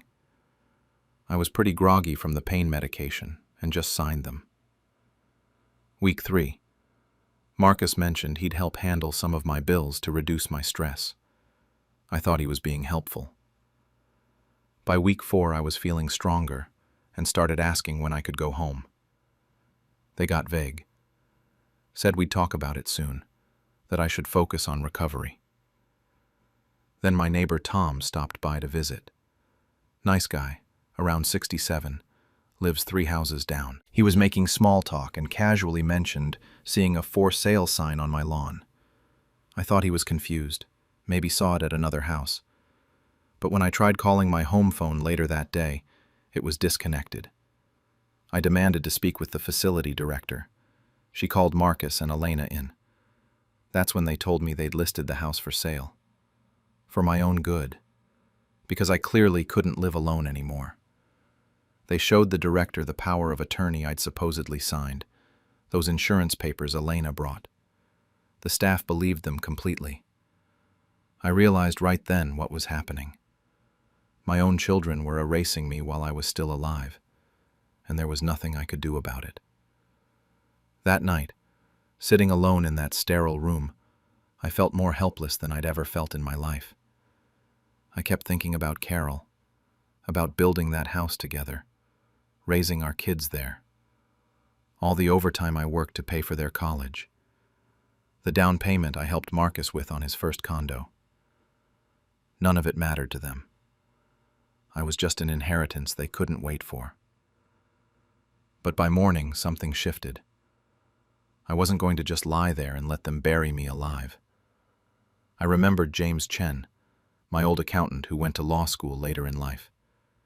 We'd stayed friends over the years.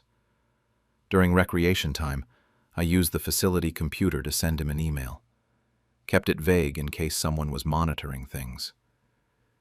He showed up 2 days later, pretending to be a concerned friend visiting.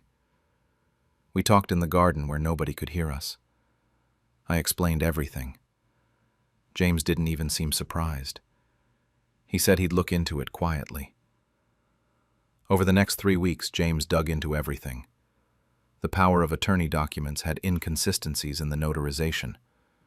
The medical evaluation, claiming I wasn't mentally fit, was dated before my accident even happened. He pulled bank records. Marcus had transferred $87,000 to himself. Elena took $63,000. The house was listed for $425,000. They'd sold my car for $15,000. Nearly $600,000 total they were planning to split. James arranged for an independent psychiatric evaluation. Results came back showing I was completely competent, no cognitive issues whatsoever. He also found out the notary on their POA documents wasn't even licensed in our state when they supposedly had it notarized. He filed an emergency motion to freeze all my assets and reverse the transactions. The court granted it within 48 hours. The following Saturday, Marcus and Elena came for their weekly visit.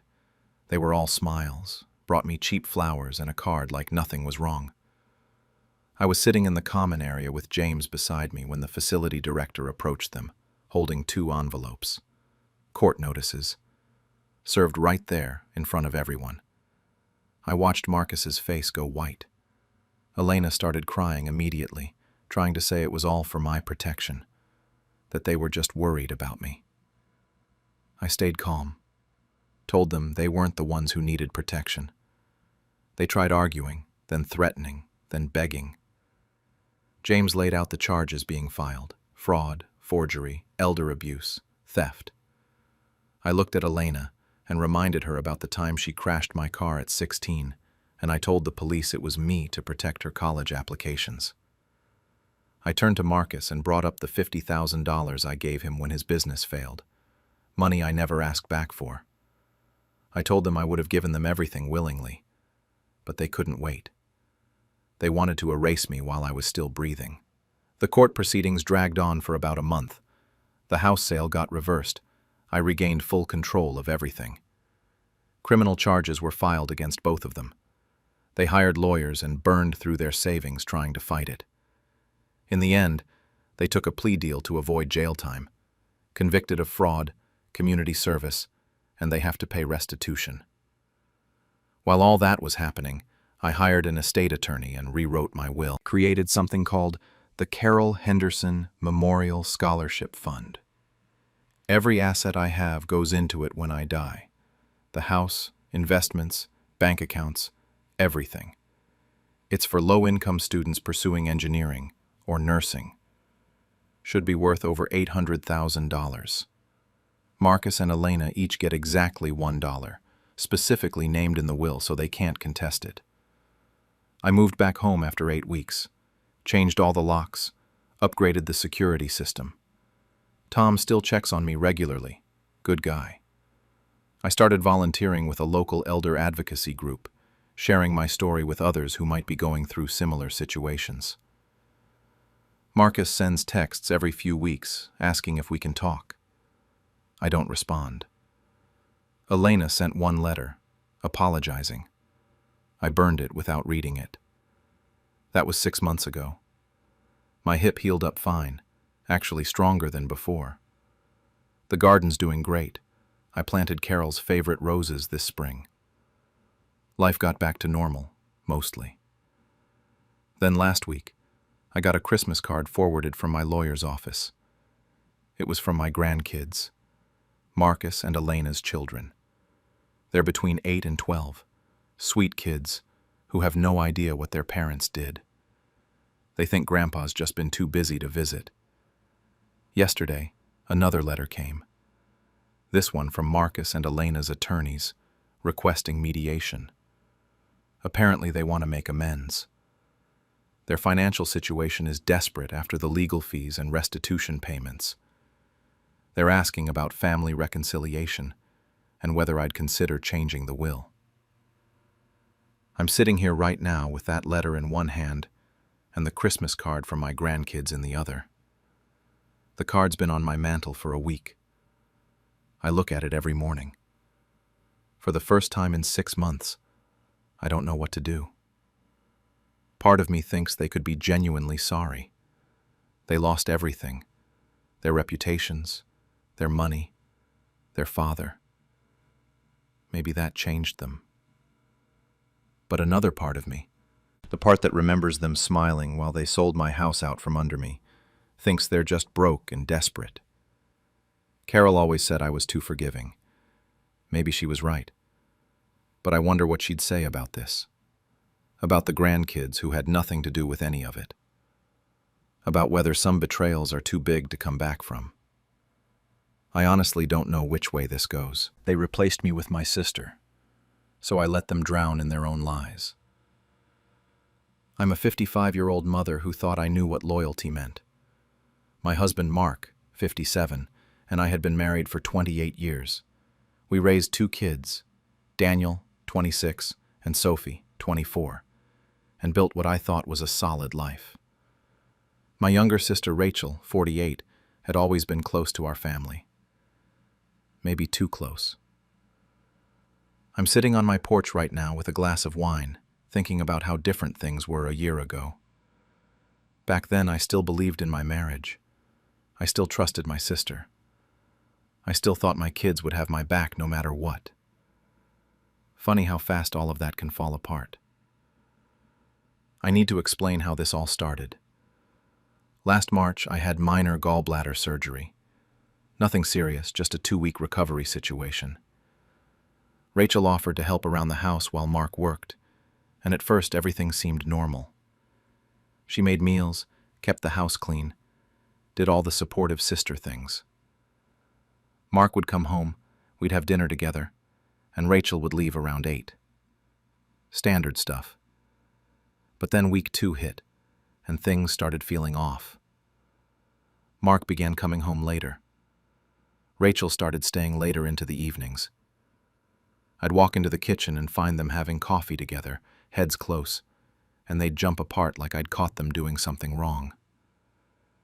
When I'd ask what they were talking about, it was always something vague. The mortgage, grocery lists, boring stuff, apparently. The whispers started around then, too. Conversations that stopped the second I entered a room. Phone calls Mark would take in the garage. Rachel asking weird questions about our finances and future plans, like she was suddenly invested in our retirement strategy. Then the gaslighting began, though I didn't recognize it at the time. Rachel started making comments about my stress levels and memory in front of Mark. Little things, like mentioning I'd asked her the same question twice, or saying I seemed confused about what day it was. Mark picked up on it fast. He'd question me about conversations we'd supposedly had. He'd look at me with this concerned expression and say things like, maybe the pain meds were making me foggy. I started doubting myself. That's what they wanted. 3 weeks after surgery, I noticed our bank statements weren't coming in the mail anymore. When I asked Mark about it, he told me we'd switched to paperless, and that he'd told me about it last month. I didn't remember that conversation, and the way he said it made me feel like I was losing my mind. Then one evening, Mark left his phone on the bathroom counter. A text from Rachel popped up on the screen. She's asking about the statements. Stick to the story. I stood there staring at that message for a full minute. That's when I knew something was genuinely wrong. So I did what they didn't expect. I started playing dumber than they thought I was. I acted confused, forgetful, emotional, and I watched. 2 nights later, I found the text that changed everything. Mark thought I was asleep, but I saw him messaging Rachel from the hallway. She's almost convinced she's imagining things, just a few more weeks. That was the moment I stopped being a victim and started being a strategist. The next morning, I played the perfect fool. I shuffled around the kitchen, forgot where I put my coffee mug, asked Mark the same question twice. He ate it up. Rachel came by that afternoon, and I let her see me struggling to remember what day it was. She exchanged this look with Mark, like they were both thinking the same thing. Good. Let them think they were winning. I set up a new email account on my phone and disguised the app as a recipe thing. Started documenting everything. Dates, times, conversations, the works. Then I did something I should have done months ago. I logged into our joint bank account online. The password still worked, which told me they weren't quite as careful as they thought. $45,000. Gone. Transferred over 4 months to an account I'd never heard of, one in Mark's name only. I sat there, staring at my laptop screen, feeling sick. But I didn't confront him. Not yet. 2 days later, I was snooping through Mark's home office and found paperwork for a house refinance. There was a signature on the documents that looked close to mine but wasn't. They'd forged it. And tucked behind those papers were medical forms with Rachel's nursing credentials all over them. Cognitive assessment forms claiming I was showing signs of early dementia. Forms dated during my recovery when I was on pain medication. Forms that were never given to my actual doctor. That Sunday, Daniel and Sophie came for dinner like always. I could tell Mark and Rachel had been in their ears because Sophie kept giving me these pitying looks. She suggested gently that maybe I should see someone about my anxiety. Daniel said Dad was really worried, and maybe it was time to consider options for the future. When I asked what options, everyone got quiet. Then Rachel jumped in, talking about assisted living communities and extra support. I'm 55 and perfectly healthy, but they were already planning where to stick me. After the kids left, I tested Mark. Asked him directly if he'd been moving money around. He looked at me like I was confused and said we'd already talked about it, that I'd agreed. Rachel backed him up, said she was there when we discussed it. I was watching them gaslight me in real time, and it took everything I had not to explode. Instead, I went to my bedroom and made a decision. 2 days later, I told Mark I had a doctor's appointment. I went to see a divorce attorney instead. Margaret Chen looked at everything I brought: bank statements, photos of forged signatures, Rachel's medical forms, screenshots of texts. She said this wasn't just divorce, it was fraud, maybe elder abuse. Definitely forgery. We needed to move carefully, but quickly, so I went home and kept playing along. Mark started talking about updating our will and power of attorney. Rachel suggested I sign some papers to make things easier. The kids were invited to a family meeting about my health and future planning. I sat through it all, nodding, acting confused, memorizing every word for the deposition. Then one night, I heard them in the garage. Rachel asking how much longer, saying she was tired of her cramped condo and sneaking around. Mark said soon, once they sold the house, that I'd probably end up in a facility anyway once doctors saw those forms. I recorded the whole thing on my phone. 4 months after I found that first text, Margaret called and asked if I was ready. I told her to serve the papers. I gave them 1 more week of thinking they'd won. Then I burned their fantasy to the ground. The following Tuesday, Mark was served divorce papers at his office. Same day, Rachel got a visit from the state nursing board. I wasn't home when Mark got back that evening. I was at Margaret's office, safe. Mark called 47 times. Rachel called 31 times. The kids called too, confused and angry, saying I was having a breakdown. I texted Sophie to read the court documents, that every word was true and provable. The fraud charges hit Mark hard. The nursing board suspended Rachel's license for falsifying medical documents. Mark's attorney tried claiming I was mentally unstable, but Margaret had records from my actual doctor showing perfect cognitive function. The judge wasn't amused by their attempted elder abuse on a healthy 55-year-old woman.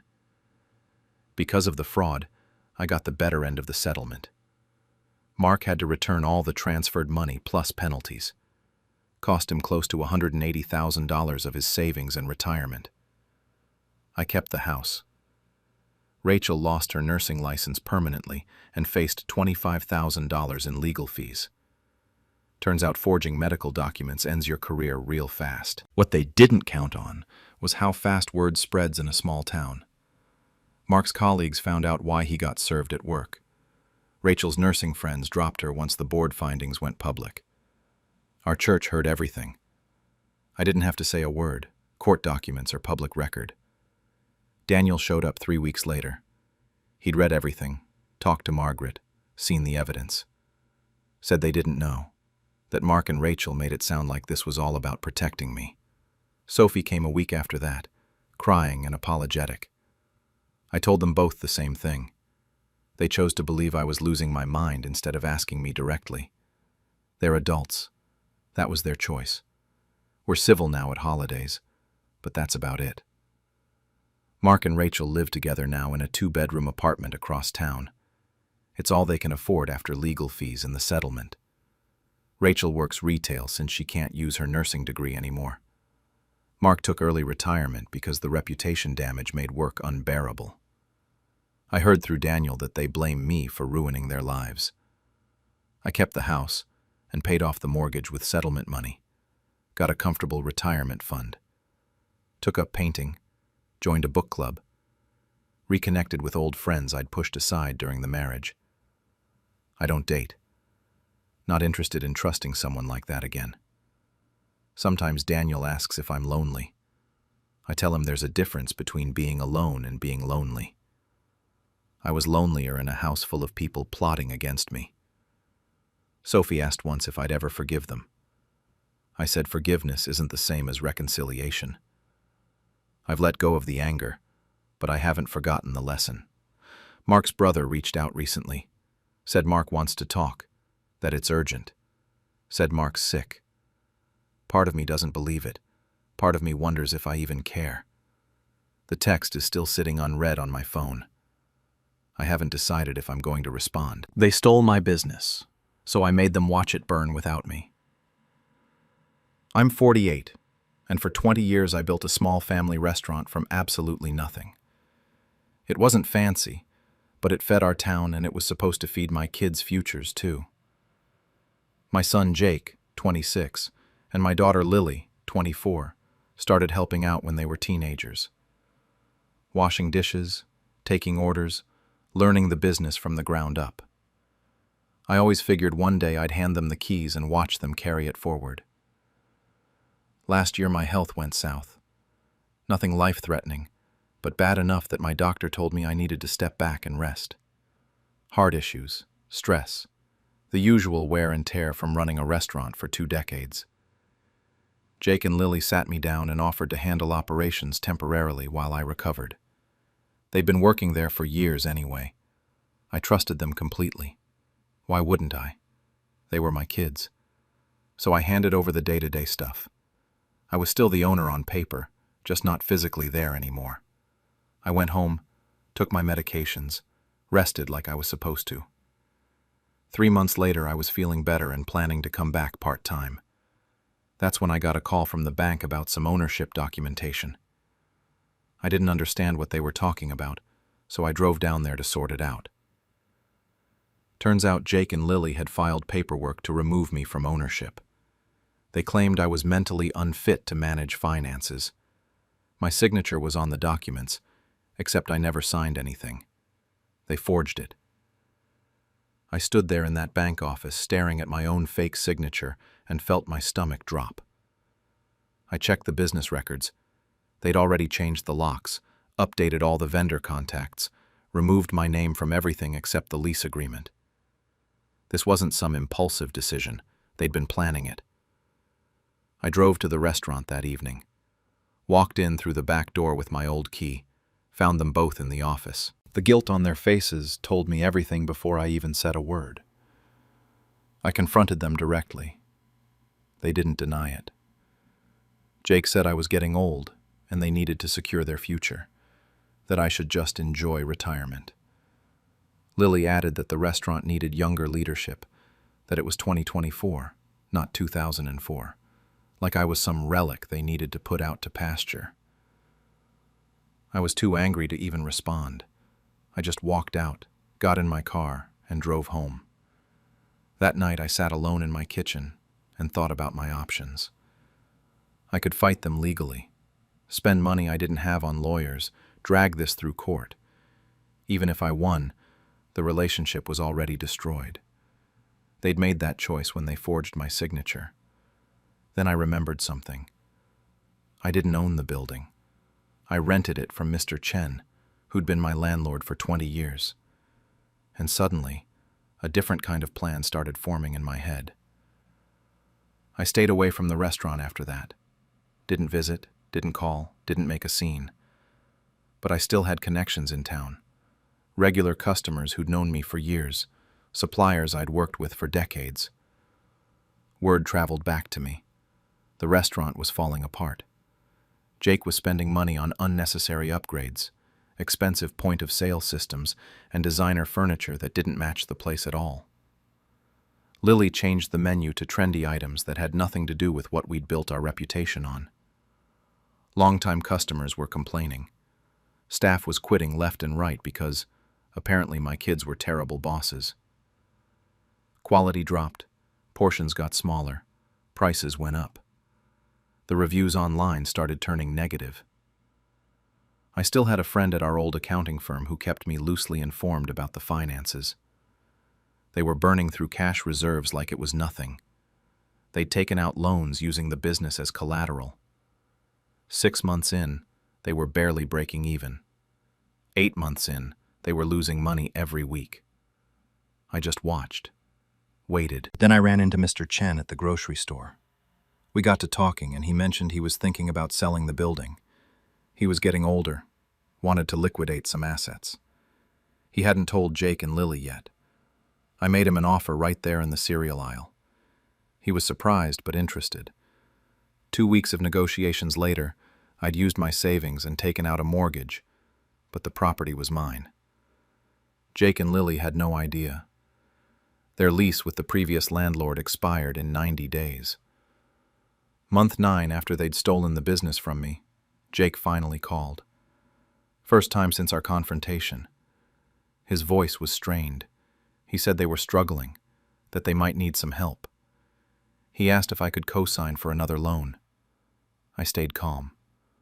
Told him to meet me at the bank on Friday at 2 and to bring Lily. He sounded relieved. Probably thought I was going to rescue them. Friday came. I got there early with my paperwork.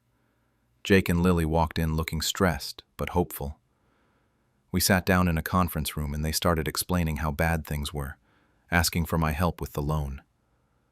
I let them finish. Then I slid a folder across the table and told them I wasn't there to help them get a loan. I showed them the property deed with my name on it. I'd bought the building 2 weeks earlier. Their faces went white. I told them their lease was terminated. They had 30 days to vacate. Lily said I couldn't do this, that it was their restaurant. I reminded her that it was mine, that they stole it, and now I was taking back what belonged to me. Jake tried to argue, but I just stood up and told them they had 30 days. Then I walked out. They called repeatedly after that. I didn't answer. They got a lawyer involved, but there was nothing they could do. The eviction was completely legal. 28 days later, the restaurant closed. I drove by that last night and sat in my car, watching them load boxes into a truck. There was no satisfaction in it, no sense of victory, just this hollow feeling in my chest. They saw me sitting there. Lily was crying. Jake looked completely broken. Neither of them came over to talk. They just got in the truck and drove away. 2 months later, I started renovations. I stripped out all their changes and brought it back to something closer to the original concept, just updated. Changed the name to Second Chances Bistro. Hired all new staff, younger people who actually appreciated the opportunity. Some of the old loyal customers heard through the grapevine and spread the word. The soft opening had a decent turnout. People were supportive. The restaurant's been running for 6 months now. It's stable, profitable, peaceful. I work part-time and hired a manager I actually trust. Not family this time. Jake and Lily are working separate jobs now.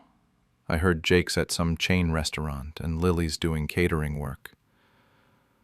They drive by sometimes. I've seen their car slow down, seen them looking through the windows.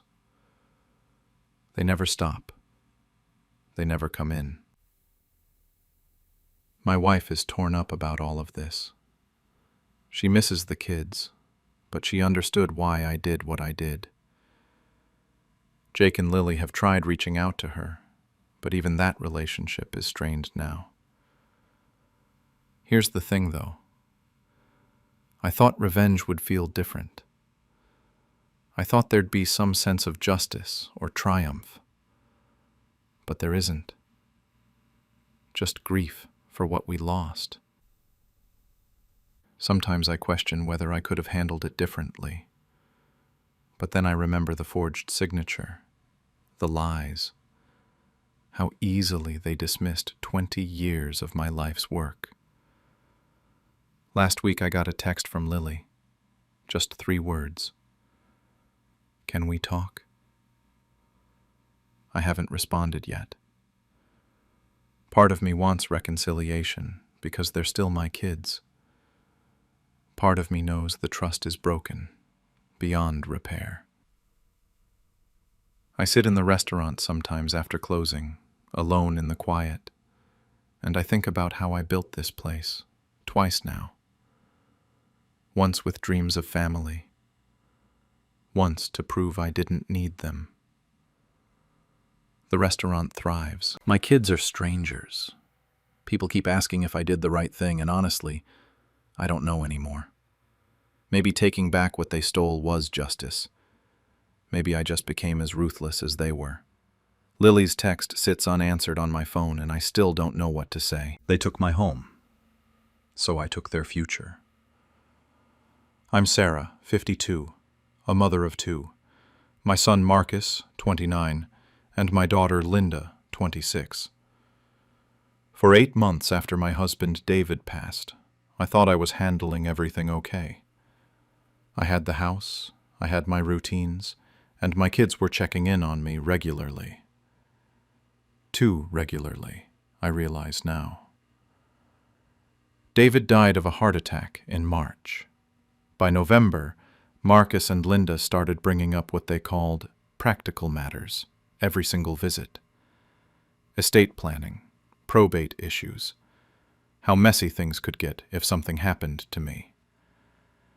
Linda worked in real estate, so when she sat me down and explained how transferring the house title would protect everyone, I listened. She made it sound so simple. Marcus was nodding along, saying his lawyer friend confirmed it was the smart move. They told me I'd still own it, just with their names added for legal protection. I signed everything in Linda's office on a Tuesday afternoon. She had all the papers ready to go, barely gave me time to read through them. When I tried to slow down and actually look at what I was signing, she said it was just standard legal language and nothing to worry about. Marcus was right there next to me, squeezing my shoulder, telling me I was doing the right thing for the family. 2 weeks after I signed, everything changed. Phone calls got shorter. Visits stopped completely. When I asked if something was wrong, Linda just said they were busy with work. I tried not to read into it, but something felt off. Then February 3rd happened. I came home from my book club around 8 at night and found an envelope taped to my front door. Not in the mailbox, taped directly to the door like some kind of eviction notice. Inside was a letter telling me I had 30 days to vacate. The house had been sold. Closing was scheduled for March 15th. I called Linda immediately. No answer. Called Marcus. Straight to voicemail. I must have called them 14 times that night, back and forth between both numbers. Finally, around midnight, Linda texted back saying we needed to talk tomorrow and that it was for the best. They showed up together the next morning. That's when I knew they'd planned this whole conversation. Marcus did most of the talking, going on about how the house was too big for me, too much maintenance, too expensive to keep up. Linda jumped in with numbers about property taxes and insurance, and how the roof would need repairs soon. They said they'd found me a nice apartment closer to Linda's place. I asked them why they sold my house without telling me. Linda actually said that technically it was their house now, because of the paperwork I signed. Marcus said Dad would have wanted me somewhere safer. When I pointed out that I never complained about taking care of the house, he just shrugged and told me I wasn't getting any younger. They were splitting the profit from the sale between themselves, for their futures, Linda said. Then they left me sitting in my own kitchen, in the house David and I bought in 1998, and told me I had 4 weeks to pack up my entire life. I ended up at my friend Barbara's house with 3 suitcases and nowhere else to go. She's been my friend since our kids were in elementary school together, and she didn't ask too many questions when I showed up looking like a mess. The first week I was there, I basically just existed. Part of me kept thinking they'd call and apologize, say they made a terrible mistake. But the only message I got was from Marcus, asking if I needed help packing up my stuff. That text snapped something in me. I started going through every single document I had from the transfer. I took photos of everything, pulled up old text messages with both kids, found emails Linda had sent me. That's when I noticed something weird. The attachment Linda emailed me to review wasn't the same as what I actually signed in her office. The ownership transfer language was completely different. Barbara's husband knew a lawyer, so I met with him in early March. I brought everything I'd collected. He spent maybe 20 minutes looking through it all before he told me this might actually be fraud. The transfer documents had inconsistencies all over them. The notarization looked rushed and sloppy. He pointed out how my signature on one form was clearly photocopied onto another page because the ink quality was different. Linda had falsified parts of the paperwork to push the sale through faster. He asked if I was sure I wanted to file charges against my own kids. I thought about Marcus shrugging at me, Linda explaining property taxes like I was too stupid to understand my own finances, how neither of them had apologized even once. I told him to file everything. I filed on March 8th, exactly 1 week before their closing date. I didn't warn them or give them a heads up, just let the court handle it. The summons hit both their houses on March 12th. Marcus called me 17 times in 1 day. I ignored every single call. Linda showed up at Barbara's that evening, pounding on the door and yelling about how I was ruining their lives over a misunderstanding. Barbara threatened to call the cops, and she finally left. The hearing was on April 20th. My lawyer said even if we proved fraud, getting the house back might be complicated since there were already buyers involved. But those buyers, a young couple with kids, agreed to pause everything until the court decided. I saw Marcus and Linda in the courthouse hallway before we went in. They looked awful, exhausted and scared. Linda tried to walk over to me, but her lawyer pulled her back. For 3 hours we sat there while lawyers presented documents and showed all the evidence of falsification. The notary even admitted Linda pressured her to backdate signatures. The judge was a woman probably in her 60s. She kept looking at me, then at my kids, then back at the paperwork. When she finally made her ruling, she called it one of the most disturbing cases of elder exploitation she'd seen. She ruled in my favor. The sale was voided, and the house went back to me. But she also ordered Marcus and Linda to pay me the $47,000 they'd already gotten from the sale, plus $30,000 in damages for emotional distress and legal fees. Marcus tried arguing they didn't have that kind of money anymore, but the judge didn't care. She gave them 6 months to pay or face more legal trouble. I moved back into the house in May. The young couple who almost bought it actually sent me a card saying they understood and hoped I'd be happy there. I sent them a thank you note with a gift card because they didn't deserve to get caught up in my family's mess. Marcus paid his half of what he owed within 4 months. I have no idea what he did to get that money, and honestly, I don't care. Linda took the full 6 months, and then needed a payment plan extension on top of that. She lost her real estate license for a year because of the fraud investigation. Marcus's wife found out what he did, and things got bad between them. Last I heard, they're separated now. They've both tried reaching out since then. Marcus sent this long email in August, apologizing and saying he got caught up in Linda's planning and didn't realize how wrong it was until it was too late. Linda left me a voicemail in October where she was crying and asking if we could talk. She said she made a terrible mistake and would do anything to make it right. I haven't responded to either of them. Maybe someday I will. Maybe I won't. I kept their photos on the wall. Not the recent ones, I took those down. But I still have the childhood pictures and the old family portraits from before David died. Sometimes I look at 7-year-old Marcus with his missing front teeth, or 12-year-old Linda at her first dance recital. I wonder where those kids went. If they were always capable of doing what they did, or if grief and money just brought something out in them. Barbara asks me sometimes if I feel guilty about what happened to them. I don't. I feel sad, maybe, disappointed, but not guilty. The house is quiet now. I've been teaching myself how to use David's tools in the workshop. I'm building a bookshelf for the living room right now. It's not perfect, but it's mine, in my house, the one I'm keeping. People at church know something happened between me and the kids, but I haven't told anyone the full story. They think it's just a normal family fight that'll blow over eventually. I let them think that because it's easier than explaining everything. I'm 52 years old. I could have another 30 years in this house, maybe more. I don't know if Marcus and Linda will keep trying to fix things or if they'll eventually give up and move on.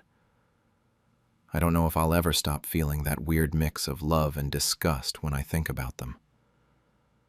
But here's what keeps me up some nights. If they had just asked me to sell the house and told me they needed money, I probably would have helped them. I would have done anything for my kids back then. And knowing that makes this whole thing so much worse. They took my husband's life insurance and left me broke, so I made them regret every cent. I'm a 50-year-old widow, and honestly, I never thought my biggest heartbreak would come from my own kids. My husband died 6 months ago from a sudden heart attack. We'd been married for 22 years, ran a small family business together, and had 2 grown kids, Sarah, 28, and Marcus, 25. The life insurance payout was supposed to be my safety net. Around $400,000 after everything was settled. Enough to pay off the mortgage and actually have something left for retirement. I'll admit, I was never good with finances. My husband handled all of that. He built the business from scratch, managed our accounts, knew where every dollar went. After he died, I could barely get out of bed, let alone figure out bank statements and investment accounts. That's when Sarah came to me. Right after the funeral, while I was still in that fog where nothing feels real. She sat me down and said she and Marcus could handle the paperwork, make smart decisions while I wasn't in the right state of mind.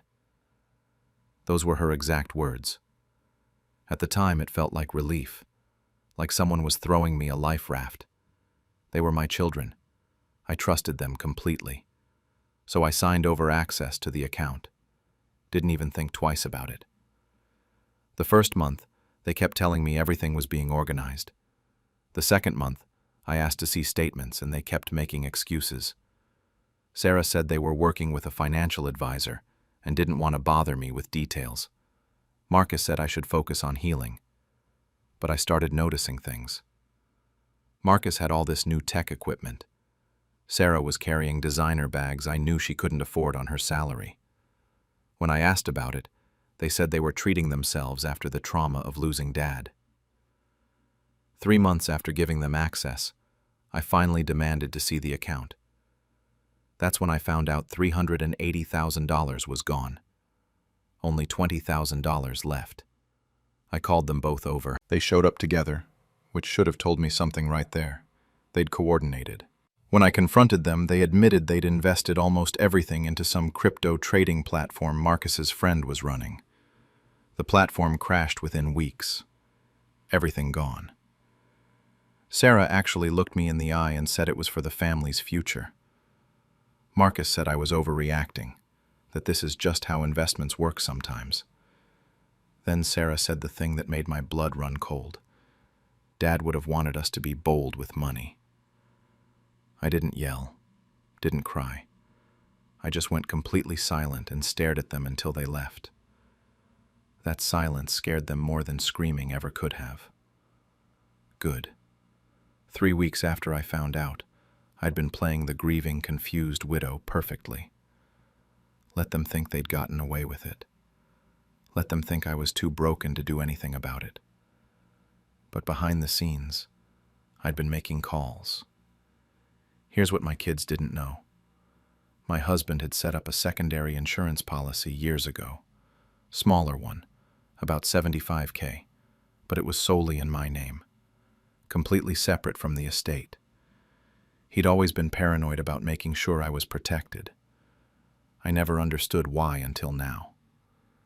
The kids had no idea this policy existed because it wasn't part of the public paperwork. I used that money to hire a family law attorney named Lisa and a private investigator named Richard. Lisa specialized in financial fraud cases. Richard had 20 years' experience in white-collar crime.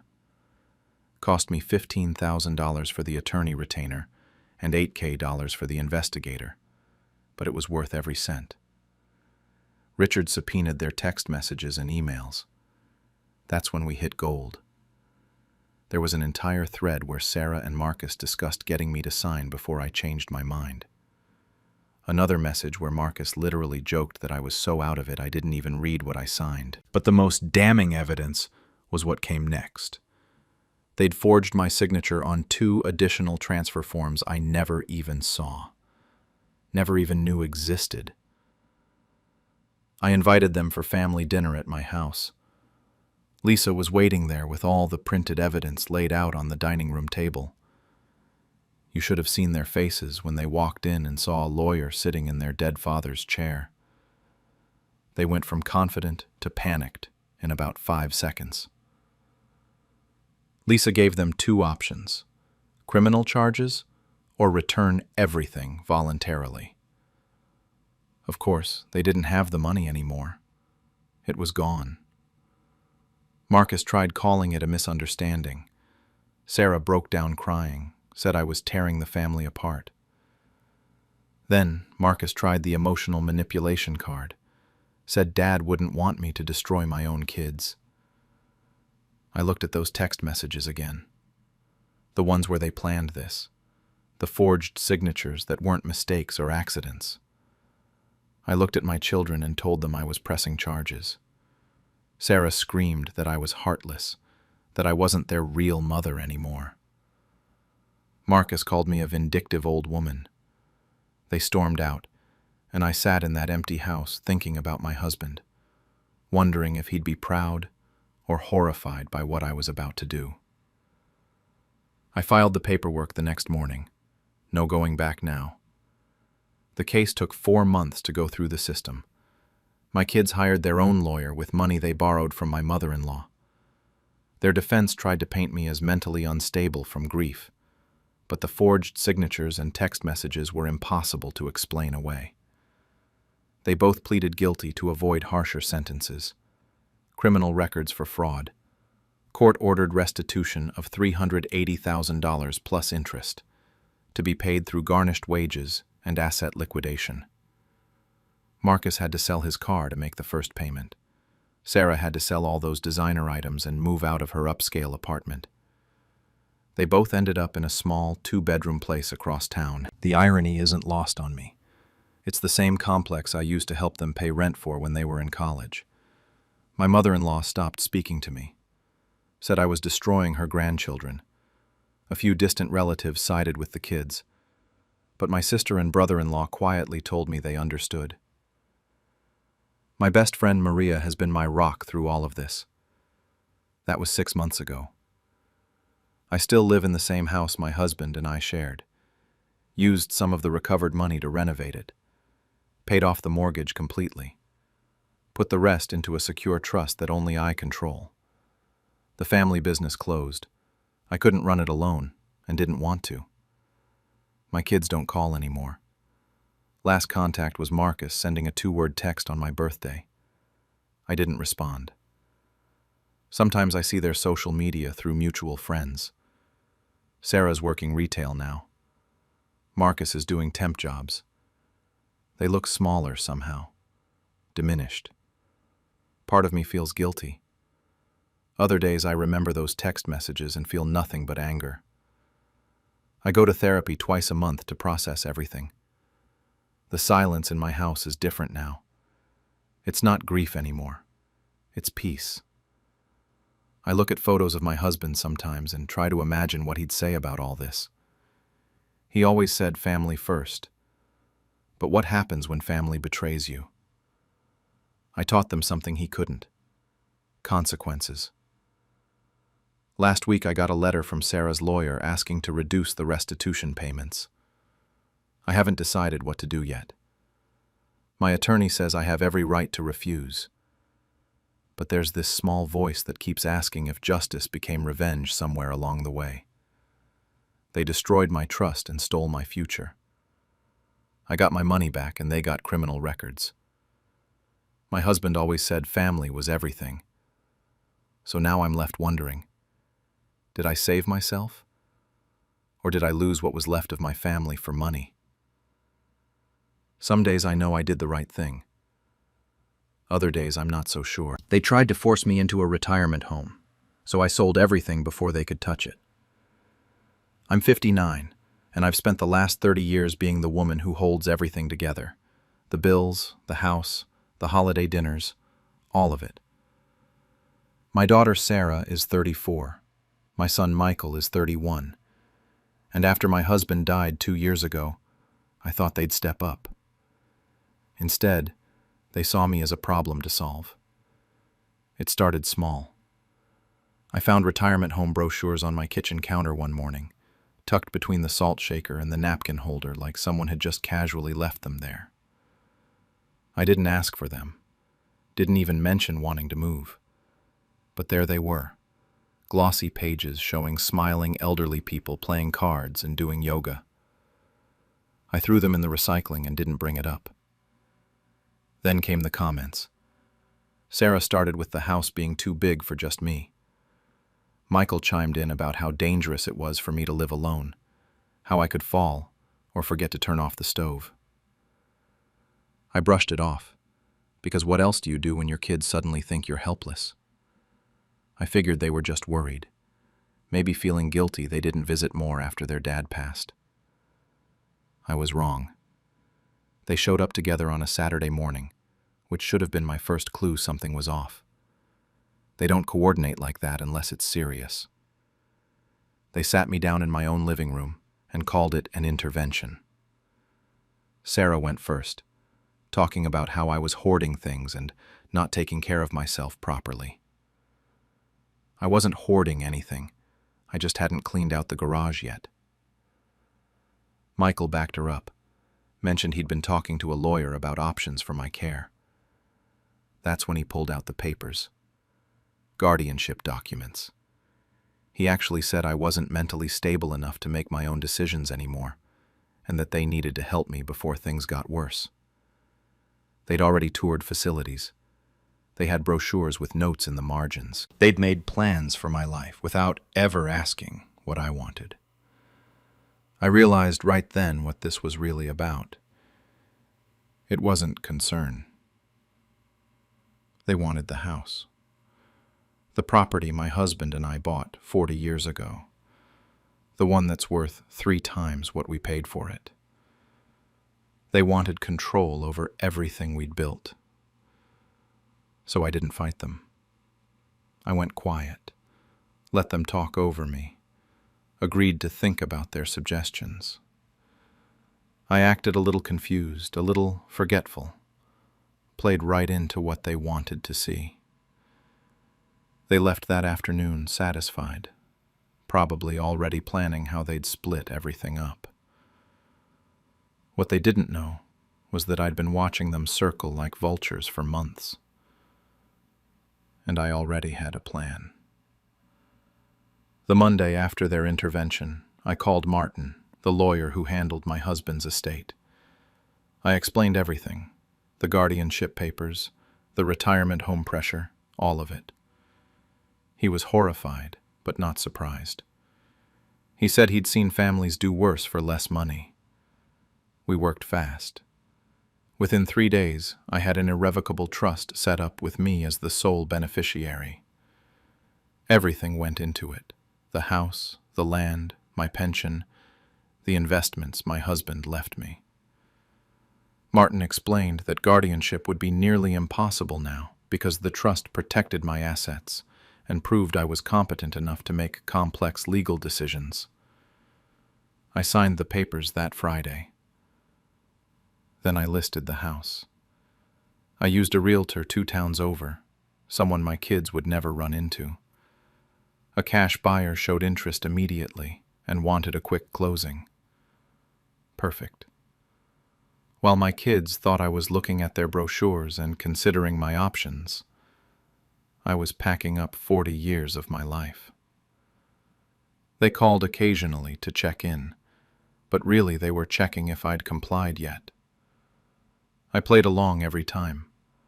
I told Sarah I'd been looking at the facilities she suggested, that I was thinking about it seriously.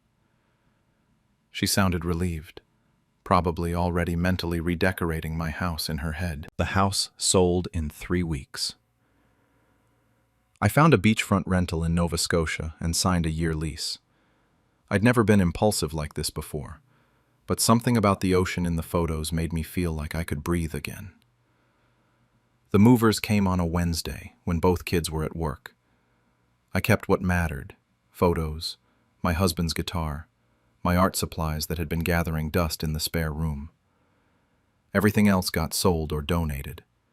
The furniture, the family heirlooms they'd been eyeing, gone. I didn't tell them any of it. A week before they planned to visit, I planted the seed.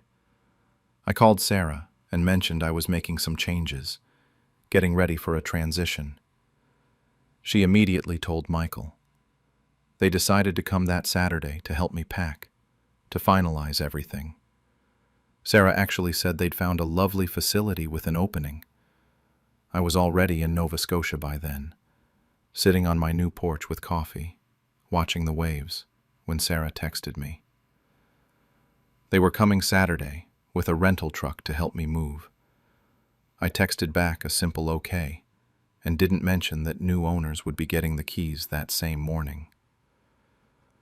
Saturday morning, they showed up at the house with their rental truck, ready to pack up my life. The new owner's car was already in the driveway. Sarah tried her key first. It didn't work. I watched the confusion spread across both their faces from where I was parked across the street. I rolled down my window and asked if they were looking for me. Michael lost it immediately, started demanding to know what I'd done, where everything was, whether I understood what I'd just thrown away. Sarah was already on her phone trying to call lawyers, her hands shaking.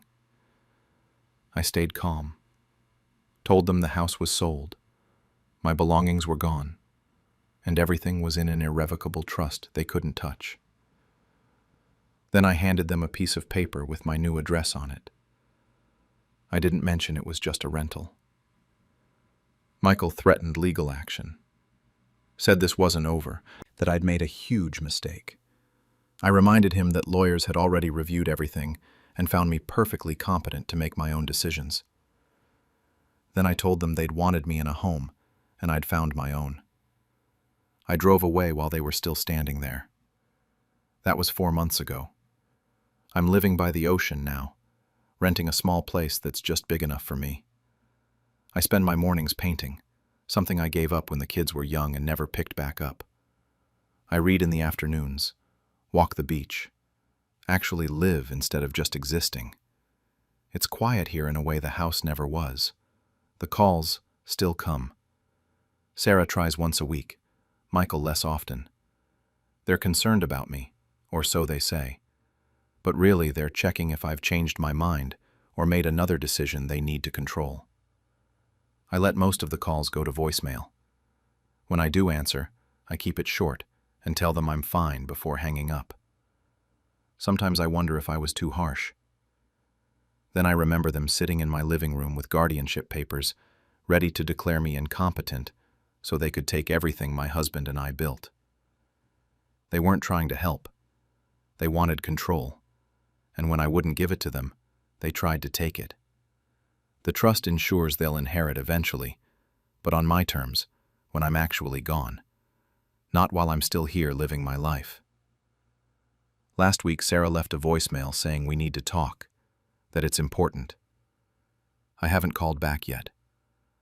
Part of me wonders what they want now, but most of me doesn't care. I'm 59 years old, sitting by a beach I never thought I'd see, and for the first time in my adult life, I'm not waiting for someone else's permission to be happy. They used my savings to fund their dream wedding, so I gifted them the bill instead. I'm a 54-year-old father, and I've always prided myself on being the provider. My wife passed away when my kids were still young. My daughter was barely 10. My son was 13. Raising them alone wasn't easy, but I did it. Every overtime shift, every holiday I worked through while other families were together, it was all for them. I wanted them to have everything their mother would have wanted them to have. So when my daughter got engaged last year, and she asked if I could help with the wedding, of course I said yes. I thought we were talking about a modest event, something meaningful, not flashy. I had about 3 million pesos saved up from decades of work. That was supposed to be my retirement, but I figured I could spare some for her big day. She deserved to be happy. The first few months were fine. She'd mention things here and there. The venue, the dress, the flowers. Normal wedding stuff. But then the details started getting more expensive. Designer gowns from Manila. Imported flowers from Europe. A 5-star resort venue that I'd only seen in magazines. Every time I tried to bring up the budget, she'd smile and say they were keeping track, not to worry. I started feeling uneasy, but I didn't want to ruin her happiness. My son worked in finance and he was helping her coordinate everything. I trusted him. He'd always been the responsible one, the smart one with numbers. I thought having him involved meant things were under control. Then one day, about 2 months before the wedding, I logged into my bank account after work. I was exhausted, just wanted to check my balance before bed. The number on the screen didn't make sense at first. I refreshed it twice. Over 2 million pesos was gone. My hands started shaking. I scrolled through the transaction history. Multiple large transfers over the past few months, all authorized digitally. All processed by my son. I called the bank immediately, barely able to speak. They explained that my son had been listed as a secondary account holder from years back, something I'd set up when he turned 18 and completely forgotten about. He'd been making transfers, claiming I'd given verbal approval. I sat there that night with the printed statements spread across my kitchen table. Couldn't sleep. Couldn't think straight. This was my entire life's savings, and they'd just taken it. Taken it like it was nothing. The next morning I called both of them, told them to come to my house that evening. I needed answers, and I needed them face to face. They showed up the following evening. I had the bank statements laid out on the dining table. My daughter walked in first, saw the papers, and her face went pale. My son came in behind her, and I watched his jaw tighten. He knew exactly why they were there. I didn't yell. I just asked the question straight. Did I authorize 2 million pesos for this wedding? My son spoke first. He claimed I'd verbally approved it during a family dinner months ago, said I'd told them to use whatever they needed. I stood there, trying to remember that conversation. I'd said I would help, sure. But I never said take everything. I never said drain my retirement account. My daughter tried to smooth it over, saying they thought I understood the costs, that they assumed I knew.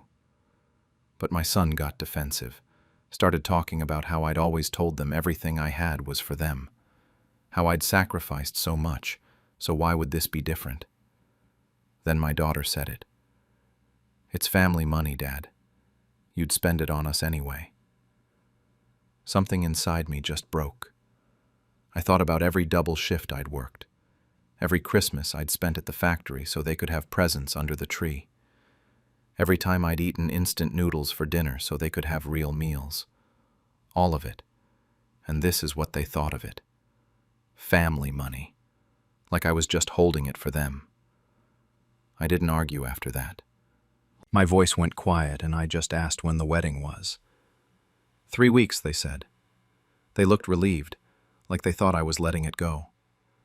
I told them I'd be there, that I wouldn't miss it. After they left, I made phone calls. First to the bank, explained everything in detail. Then to my lawyer, someone I'd known for 20 years.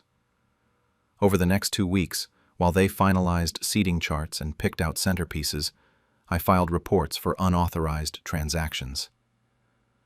My lawyer walked me through everything. The investigation would take time, but given my son's position and the amount involved, this was clear fraud. We found out he'd even forged approval documents to process the transfers. I still went to the wedding, wore my best suit, walked my daughter down the aisle. The venue was excessive, easily 2 million pesos just in decorations alone. I gave a speech about sacrifice, about family, about trust. Everyone cried. They thought I was blessing them. I smiled in every photo, hugged them both before they left for their honeymoon. They had no idea what was waiting when they got back. 3 months after their honeymoon, my daughter and son-in-law got hit with legal notices. They were being held liable for the unauthorized fund transfers. At the same time, the wedding vendors started filing lawsuits, bounced checks for the venue, the caterer, the florist, all of it. When I'd flagged the funds as stolen, it froze everything, and all those checks they'd written came back unpaid. My daughter called me, completely hysterical, screaming about how we were being sued. How could I do this to them?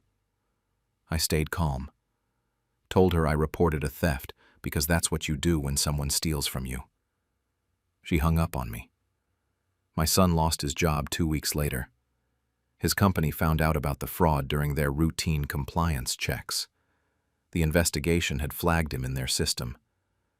His career in finance is basically over now. No one's going to hire someone with fraud on their record. I recovered almost all my money through the legal process. The day it cleared, I transferred everything to a new private account, changed all the passwords, removed my son's access permanently, set it up so only I could touch it. That money took me 30 years to save. They'd blown through it in 6 months. Neither of them speaks to me anymore. I'm blocked on everything. I heard through a cousin that they blame me for ruining their lives. My daughter's marriage is struggling. Money problems, apparently. My son's working odd jobs, can't get back into his field. Some days I wonder if I went too far. Other days I look at my account balance and feel like I did exactly what I had to do. That comment about family money still plays in my head. Like I was just a bank they could withdraw from whenever they wanted. I miss them sometimes. I see their mother in both of them, and I wonder what she'd think about all this. But I can't forgive how entitled they were, how easily they betrayed me. I raised them better than that, or at least, I thought I did. They thought they were celebrating a new beginning that day. They were, just not the one they expected. I'm going to be a grandfather. Found out through my cousin last week. My daughter's pregnant. She hasn't called to tell me. I don't know if she ever will. Part of me doesn't know if I want her to. The money's still sitting there in my account, untouched. Sometimes I wonder what I'm even saving it for anymore, or if this whole thing was just about the principle. Last week, a letter came. No return address, but I recognized my daughter's handwriting. It's been sitting on my kitchen table for 5 days now. I haven't opened it. What my sons did after their father died broke me, so I took everything back, quietly. I'm 56, been a widow for 2 years now. My husband passed after a long illness, and I honestly thought that was going to be the hardest thing I'd ever go through. Turns out I was wrong. The real pain came from my 2 sons, Matt, my oldest, and Eric, my youngest. My husband used to say, "Take care of the boys, and they'll take care of you." I held on to those words after he died. I shouldn't have. We had a small family business, nothing fancy, just a hardware store we'd built over 30 years. We also had a modest house and some savings. Not rich, but comfortable. When my husband died, I was trying to handle the estate while still mourning. The boys seemed supportive at first.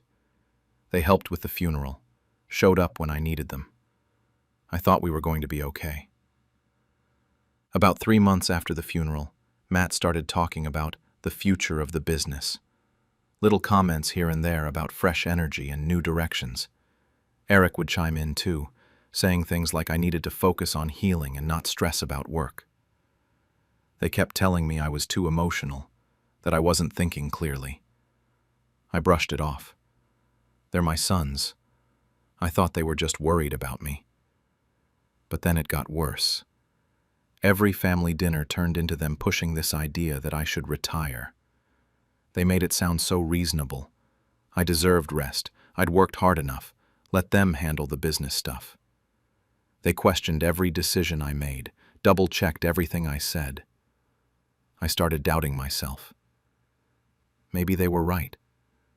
Maybe I was too much of a mess to run things. Then one evening, Matt showed up with paperwork. Thick stack of legal documents I didn't really understand. He said it was temporary, just to keep things running smoothly while I recovered.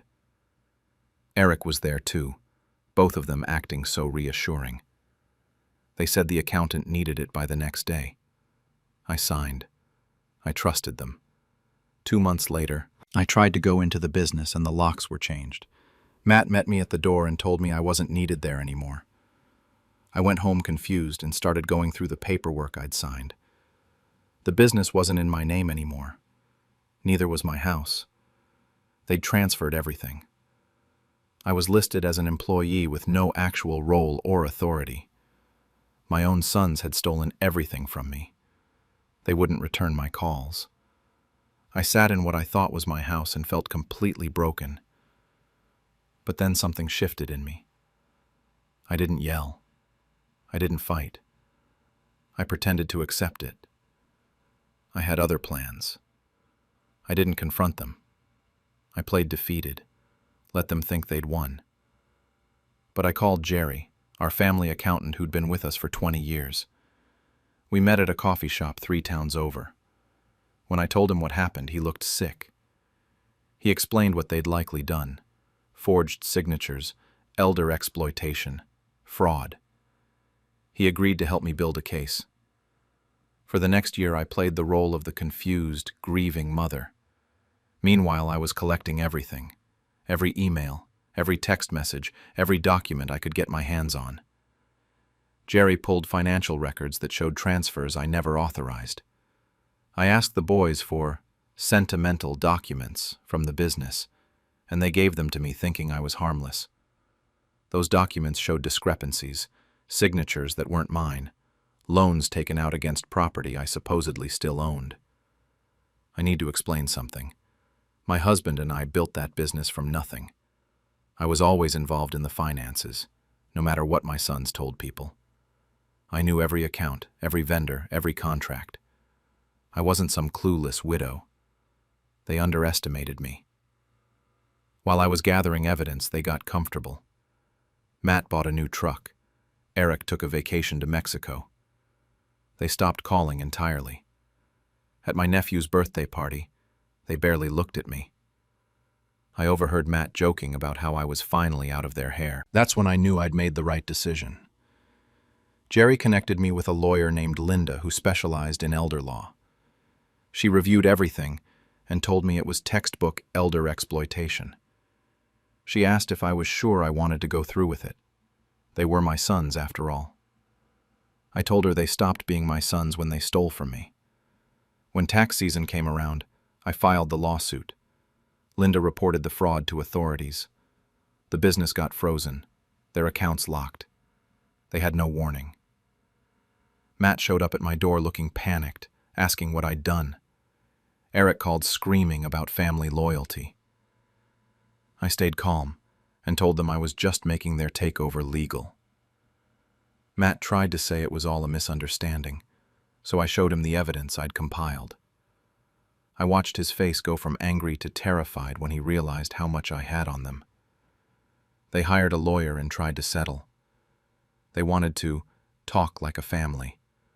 But the criminal investigation was separate from my civil case. It was out of my hands now. I felt nothing but cold satisfaction watching them scramble. No anger, no sadness. Just this calm certainty that I'd done the right thing. They didn't think about family when they stole from me, so why should I think about it now? The case took months to resolve. Eventually, we reached a settlement. They had to return all the assets. Business back in my name, house back in my name. They paid significant fines for the fraud.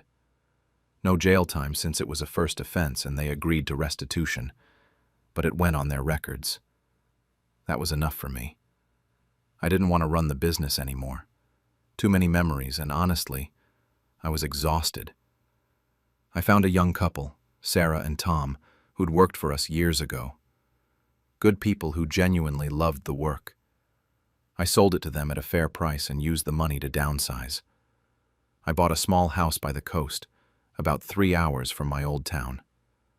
Nothing fancy, but it's peaceful. There's a garden in the back and I can see the water from my porch.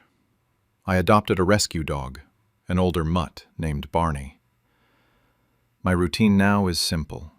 Morning walks on the beach, reading, tending to my garden. It's quiet. I like it that way. The boys tried to apologize once everything was finalized. Long letters about how they got bad advice and didn't understand what they were doing. I never responded. They still call sometimes. I see their names on my caller ID, but I don't pick up. I haven't blocked them. I just let it ring. My silence says more than any conversation ever could. Other family members have taken sides. Some think I was too harsh, that they're still my sons, and I should forgive them. Others think they deserved worse. I don't engage with either group. I lost some friends who thought I should let it go, but I've made new ones here who don't know my history. It's easier that way. It's been 6 months since I moved. Sometimes I think about what my husband would say. Would he want me to forgive them? But then I remember he also taught me to stand up for myself. I don't regret what I did. Sometimes I wonder if they've changed, if they've learned anything. Sometimes I wonder if I'll ever speak to them again. Mostly, though, I just enjoy my coffee and my dog. Yesterday, Matt's number flashed on my phone. He called twice, didn't leave a voicemail. Then a text came through saying he needed to talk to me, that it was important. Please call back. I stared at it for a long time. I haven't responded yet. Part of me is curious about what could be so urgent. Part of me thinks nothing they say matters anymore. I'll decide tomorrow. Maybe. Or maybe I'll just keep walking my dog and let the past stay where it belongs. Behind me. When my daughter tried to sell my house while I was on vacation, I let her and made sure she paid for every brick.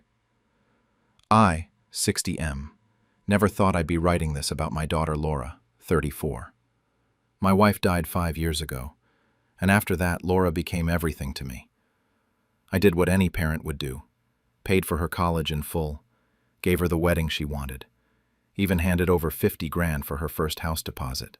The house I'm talking about is the one I spent 30 years building equity in. 3 bedrooms, nothing fancy, but it was mine. Paid off the mortgage 2 years ago. Laura and I were close, or so I thought. Weekly dinners, holidays together, regular check-ins. I had no reason to think anything was wrong. Last year, I finally decided to take a real vacation. First one since my wife passed. 2 weeks in Europe, something I'd been putting off forever. Laura actually encouraged me to go, kept saying I deserved it, even helped me pack. I gave her my spare key for emergencies. Water the plants, check the mail, that kind of thing. Looking back, I should have noticed how interested she was in my exact itinerary, asking which days I'd be where, when I'd have phone service.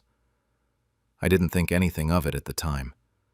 I got back on a Sunday afternoon, jet-lagged and exhausted. There was a strange car in my driveway, and I figured Laura had stopped by. I opened my front door and found 3 complete strangers walking through my living room. A woman in a blazer turned around, smiled at me, and said, "Oh, you must be the previous owner. Are you here to pick up your things?" I stood there confused for a solid 10 seconds before I saw it. A lockbox on my front door that I'd walked right past. An open house sign in my yard. The woman was a real estate agent, and she pulled out a listing sheet with my address on it, photos of my house, and the words, "Motivated seller, owner relocating to assisted living." The asking price was $385,000, at least 50 grand under market value. My hands were shaking when I called Laura. 3 times, straight to voicemail. The agent kept talking, explaining that Laura had handled everything, said I was already moved into a facility, showed her all the paperwork. There was already a deposit placed, $20,000 sitting in escrow. She showed me copies of documents, deed transfers, power of attorney, my signature on everything. Except it wasn't my signature. I had to pull out my ID and utility bills just to convince this agent that I actually owned my own house. When she finally realized what happened, her face went white. She tried calling Laura, too. Still no answer. That evening, Laura showed up and let herself in like nothing had happened. She saw my face and immediately said, "Dad, I can explain. This is all for your own good." The argument that followed was something I'll never forget. Laura had this whole speech prepared about how I was too old to maintain the house alone, how dangerous the stairs were, what if I fell, all of that. She actually used the words, "protecting my assets," before I lose mental capacity. She'd already picked out an assisted living facility for me, said I'd love it there. Then the truth slipped out. She and her husband Jeff needed the money. He'd lost his job 3 months earlier, apparently. When I asked about the forged signature, she laughed. Actually laughed. Said it wasn't like I was using the house for anything important. She'd already spent the deposit money on credit cards and a car payment. I didn't yell. I just told her I needed time to think, asked her to leave, and took back my spare key. She left, thinking I'd come around eventually. I could see it on her face. Monday morning, I called my lawyer friend. When I explained what happened, he went quiet for a minute, and then said this was elder fraud, that it was serious. We went to my bank together, and that's when I found out Laura had added herself to my accounts 6 months ago. I'd signed something at dinner once, thought it was a birthday card. The bank manager showed me transfers going back months, small amounts at first, then 5,000 here, 3,000 there. Nearly 30,000 total. The rest of that week, I gathered everything. Copies of the forged documents from the real estate office. The notary stamp was obviously fake when you compared it to my actual signature. The agent gave me the entire email trail, and it showed Laura had been planning this for 2 months before my trip. I even found text messages between her and Jeff. Laura had written that once they sold the house, they'd be set, that the old man wouldn't notice until it was done. Jeff had asked if she was sure about it, and she'd replied asking why they should stop now when I'd given them everything else. Thursday evening, Laura called crying and asked to meet for coffee. She showed up with this whole new story about being stressed over Jeff's unemployment, not thinking clearly. Said she'd fix everything and cancel the listing. Then she said something that made my decision for me. That I didn't really need all that space anyway, and that I owed her for everything she did for Mom when she was sick. Laura visited my wife twice during her 6-month hospital stay. I was there every single day. Friday, I went to the police with everything. The detective told me this could mean jail time for her. I told him she should have thought of that before. They called her in for questioning the following Monday. She tried playing innocent until they showed her the forged documents and text messages. They arrested her right there. Fraud, attempted theft, forgery, property misrepresentation. Jeff posted her bail with his severance money. She showed up at my house screaming, asking if I was really going to let them arrest my own daughter. I asked if she was really going to put me in a home and steal my house. She told me I'd regret it, that everyone would know what I did to her. Everything unraveled for her pretty quickly after that.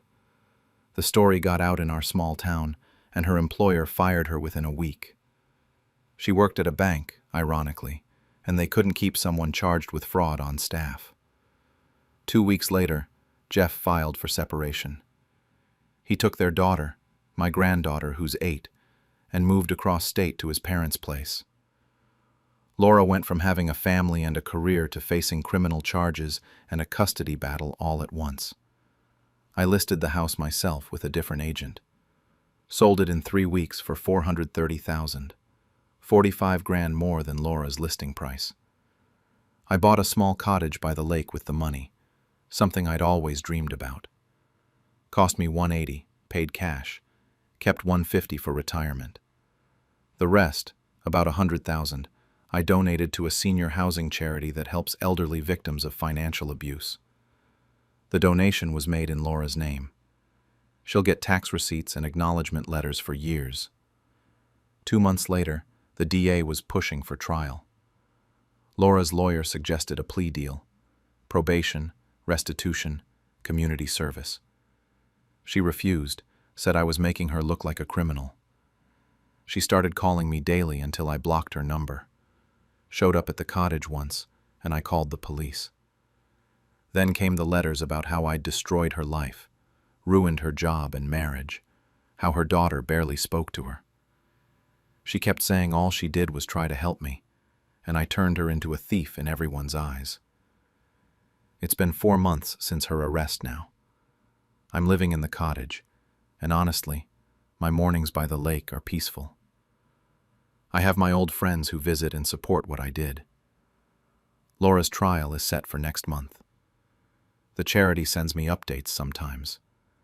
My donation helped 3 families avoid foreclosure from elder fraud schemes. One thank you letter was from a 68-year-old woman whose son tried something similar. It made me realize how much worse my situation could have been. The hardest part is my granddaughter. I haven't seen her since Jeff left, and I miss her every single day. That's the real cost of all this.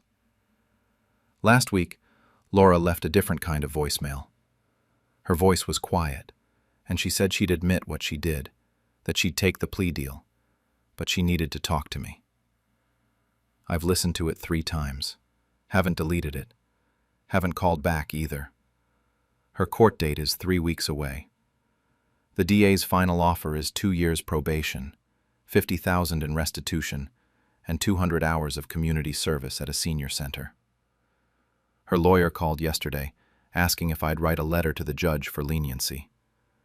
She's called 17 times this week. I still have that voicemail saved, and I honestly don't know what I'm going to do. When my daughter chose money over me, I let her learn the hard way. I'm a 49-year-old single father to my daughter Lily, 24. My wife walked out when Lily was 7, so it's been just the 2 of us ever since. I worked 2 jobs through her entire childhood and all through college. I sold my car her sophomore year so she wouldn't have to take out student loans. We never went on vacation, not once. She used to tell me I was her hero. She'd say we were a team. That all changed when she met Tom about a year ago. Tom was 38, older than her by a lot, and he ran some investment firm that seemed successful. First time I met him, he made this comment about how I was in retail management and how that was respectable, but not exactly aspirational. I should have known right then. I watched him order for Lily at dinner, talk over her when she tried to contribute to the conversation. But she seemed happy, so I kept my mouth shut. Within 6 months, everything shifted. She stopped coming over for our Sunday dinners. When she did visit, all she talked about was wealth mindset and people who settle for mediocrity. Then one night she called me and said I didn't understand success, that I'd always just settled. I told myself she was growing up, finding herself. I was hurt, but I let it go. 10 months after they started dating, she called to tell me they were engaged. I was happy for her, really. I offered to contribute to the wedding. I'd been saving and had about $8,000 set aside. She said that was sweet, but Tom's family was handling everything, and I didn't need to worry about it. I felt dismissed, but tried to stay positive.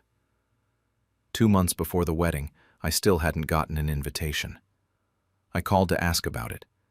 She told me they'd decided on an intimate ceremony, just Tom's family and business associates. I said I was her father.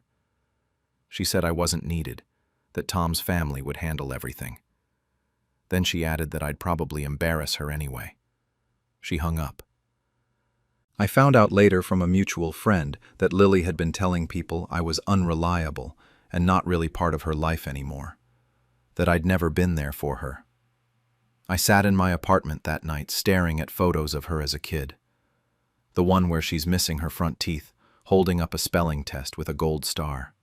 Another from her high school graduation, where she's hugging me so tight.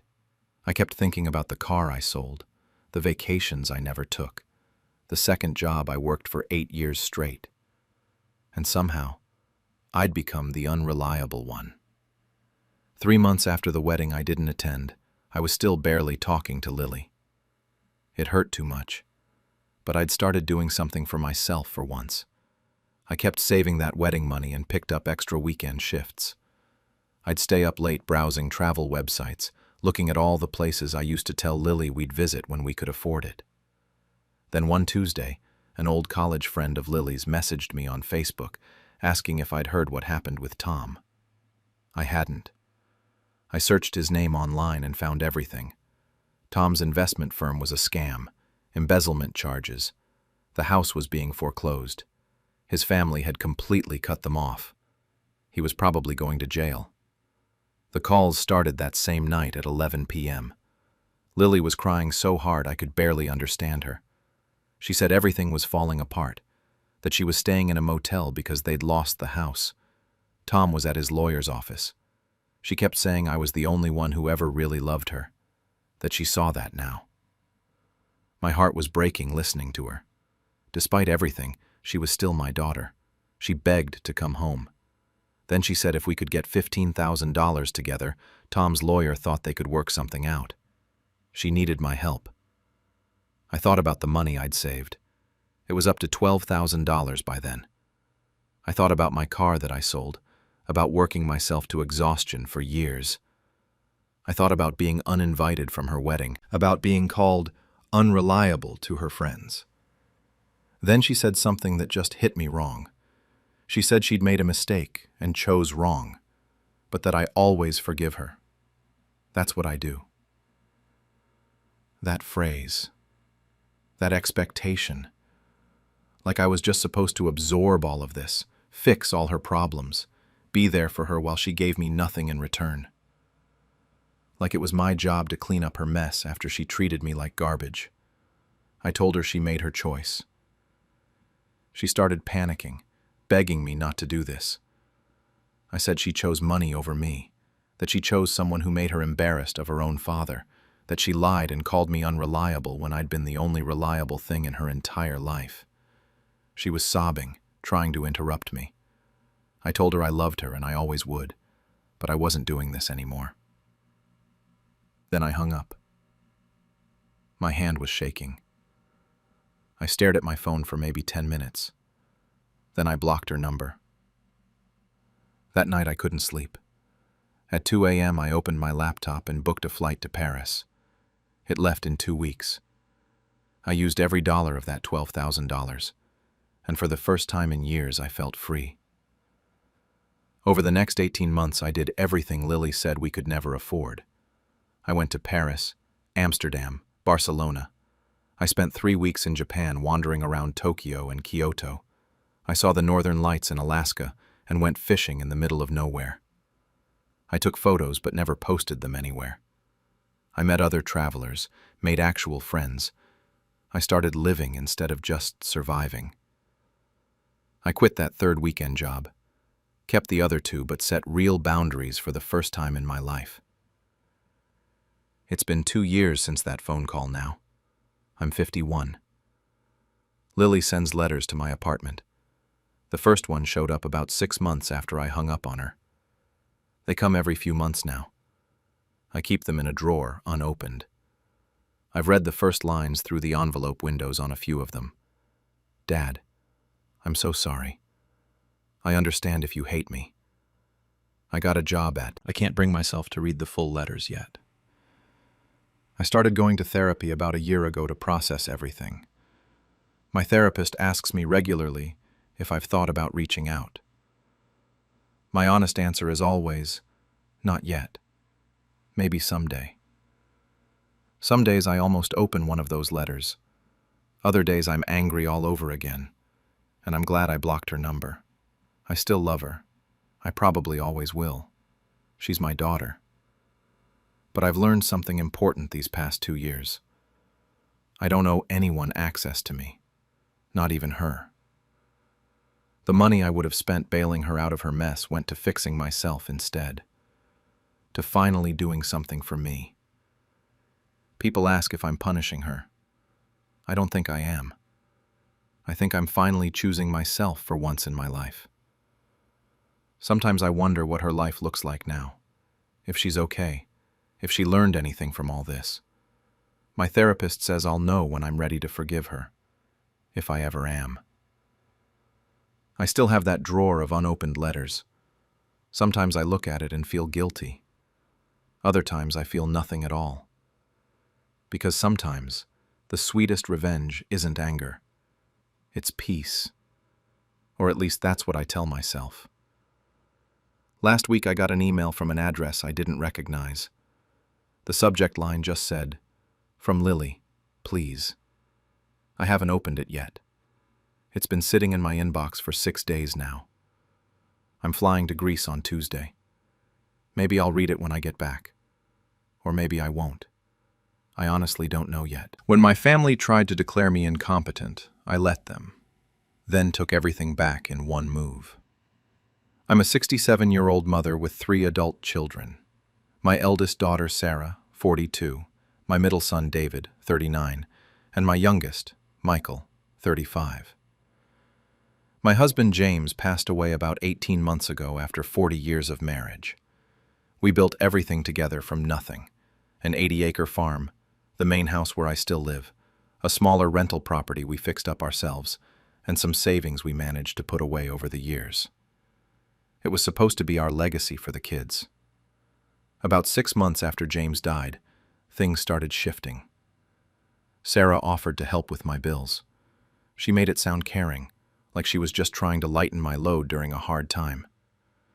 2 weeks later, David insisted on handling the property taxes because he said they were too complicated for me to deal with alone. Then Michael started organizing my medications into those weekly pill containers, showing up every Sunday to sort everything out.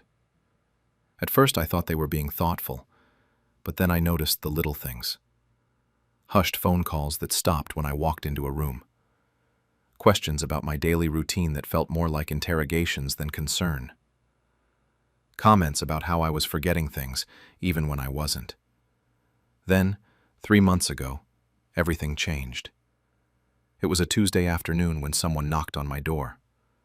A woman introduced herself as Patricia Coleman from County Adult Protective Services. She asked if she could come in to conduct a preliminary assessment for my guardianship evaluation. I just stared at her. I had no idea what she was talking about. She explained that my children had filed a petition claiming I was mentally unfit to manage my own finances and care. They said I was forgetful, couldn't handle adult responsibilities, and might have early-stage dementia. She showed me the court documents with all 3 of their signatures. I sat down on my couch because my legs suddenly felt weak. I asked her to leave and told her I needed to call my lawyer. But the truth was, I didn't even have one anymore. Our family attorney had been James's college friend, and after James passed, we'd lost touch. That evening I called Sarah first. Her voice was dripping with fake concern, telling me they were just worried, that I'd been so confused lately. When I asked her to give me one example, she said I'd forgotten her birthday last month. I told her it was currently January and her birthday was in March. She stumbled over her words and got defensive, saying I was getting dates mixed up again. That night, I went to my bedroom and opened the safe James had installed years ago. Inside was a folder marked, Living Trust. Do not destroy. We'd set it up with an estate planning attorney from the city, someone the kids never even knew about. It was our insurance policy, our way of protecting everything we'd built. They thought they were so clever, but they had no idea what was coming. Over the next 6 weeks, I did something I never thought I'd have to do. I played dumb. I acted confused and forgetful. When the social worker came back, I pretended to struggle with dates. I let David find my checkbook in the wrong drawer because I'd put it there on purpose. I told Michael I couldn't remember if I'd taken my pills, even though I was tracking everything in a private notebook. I acted tired, overwhelmed, and grateful for their help. Behind their backs, I contacted an estate attorney named Margaret Chen. I told my kids I had a doctor's appointment and drove to her office in the city instead. Margaret reviewed the living trust and confirmed what I already knew. Everything had transferred solely to me when James died. It was ironclad. Then she arranged for me to see Dr. Robert Mills, a forensic psychiatrist who does court evaluations. I took every cognitive test they threw at me and passed everything easily. But the court still granted my children temporary emergency conservatorship while the case was pending.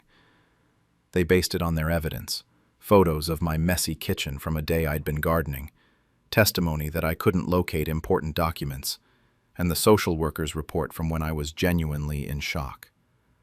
They froze my main checking account. They got temporary control of the property title.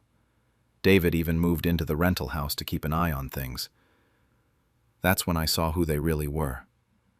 Sarah started talking about selling the farm, saying the land was worth at least $2 million. Michael suggested moving me to a facility where I'd be taken care of. David started cataloging items in my house and mentioned an estate sale. I overheard them arguing about how to split everything. Sarah wanted 50% as the eldest. The boys wanted equal thirds. Not once did any of them mention keeping the farm or the home their father and I built. One night I sat alone in my kitchen, looking at old family photos on the wall. I remembered teaching Sarah to ride horses out back, David's graduation party in the barn, Michael's wedding reception on the lawn. That's when it hit me. They didn't see a mother anymore. They saw a check to cash in. The final hearing was scheduled for a Tuesday morning in March, exactly 3 months after that social worker first knocked on my door. My kids showed up dressed like they were attending a business meeting. They barely looked at me. Sarah was wearing a new designer purse that probably cost $2,000. The judge asked if I had representation. Margaret stood up and said yes. Then she presented the living trust documents that gave me sole ownership of everything. She showed Dr. Mills' evaluation, proving I was fully competent. She presented financial records, showing I'd been managing everything perfectly. Then Margaret dropped the bomb. She'd had me recording my conversations with my children for the past 6 weeks, which was legal in our state. She played clips of them discussing selling the farm, the estate sale, and the facility.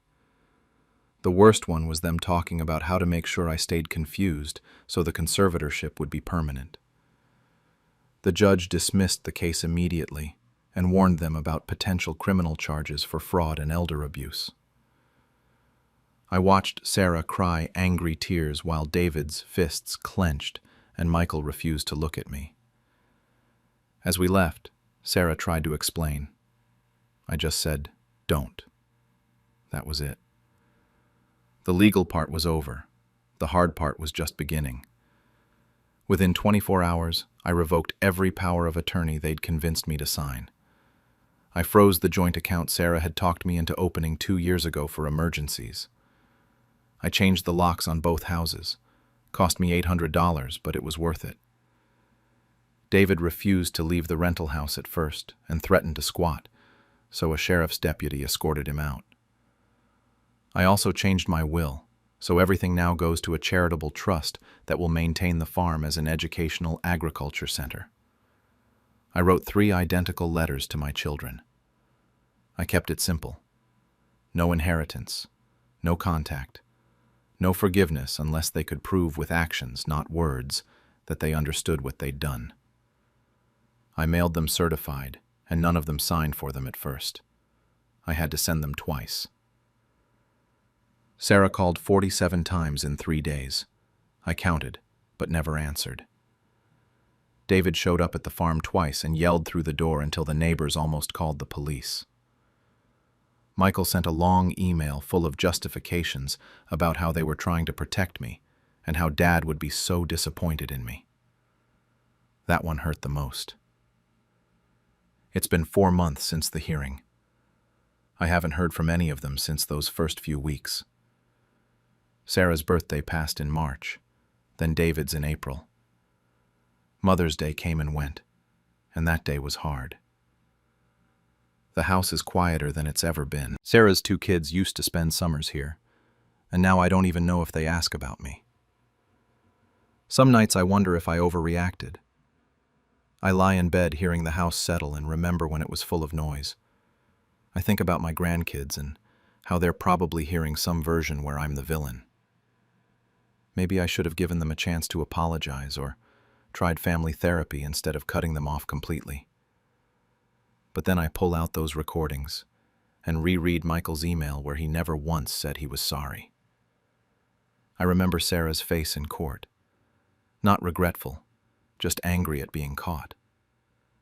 I think about David refusing to leave that rental house like it already belonged to him. Last week something happened.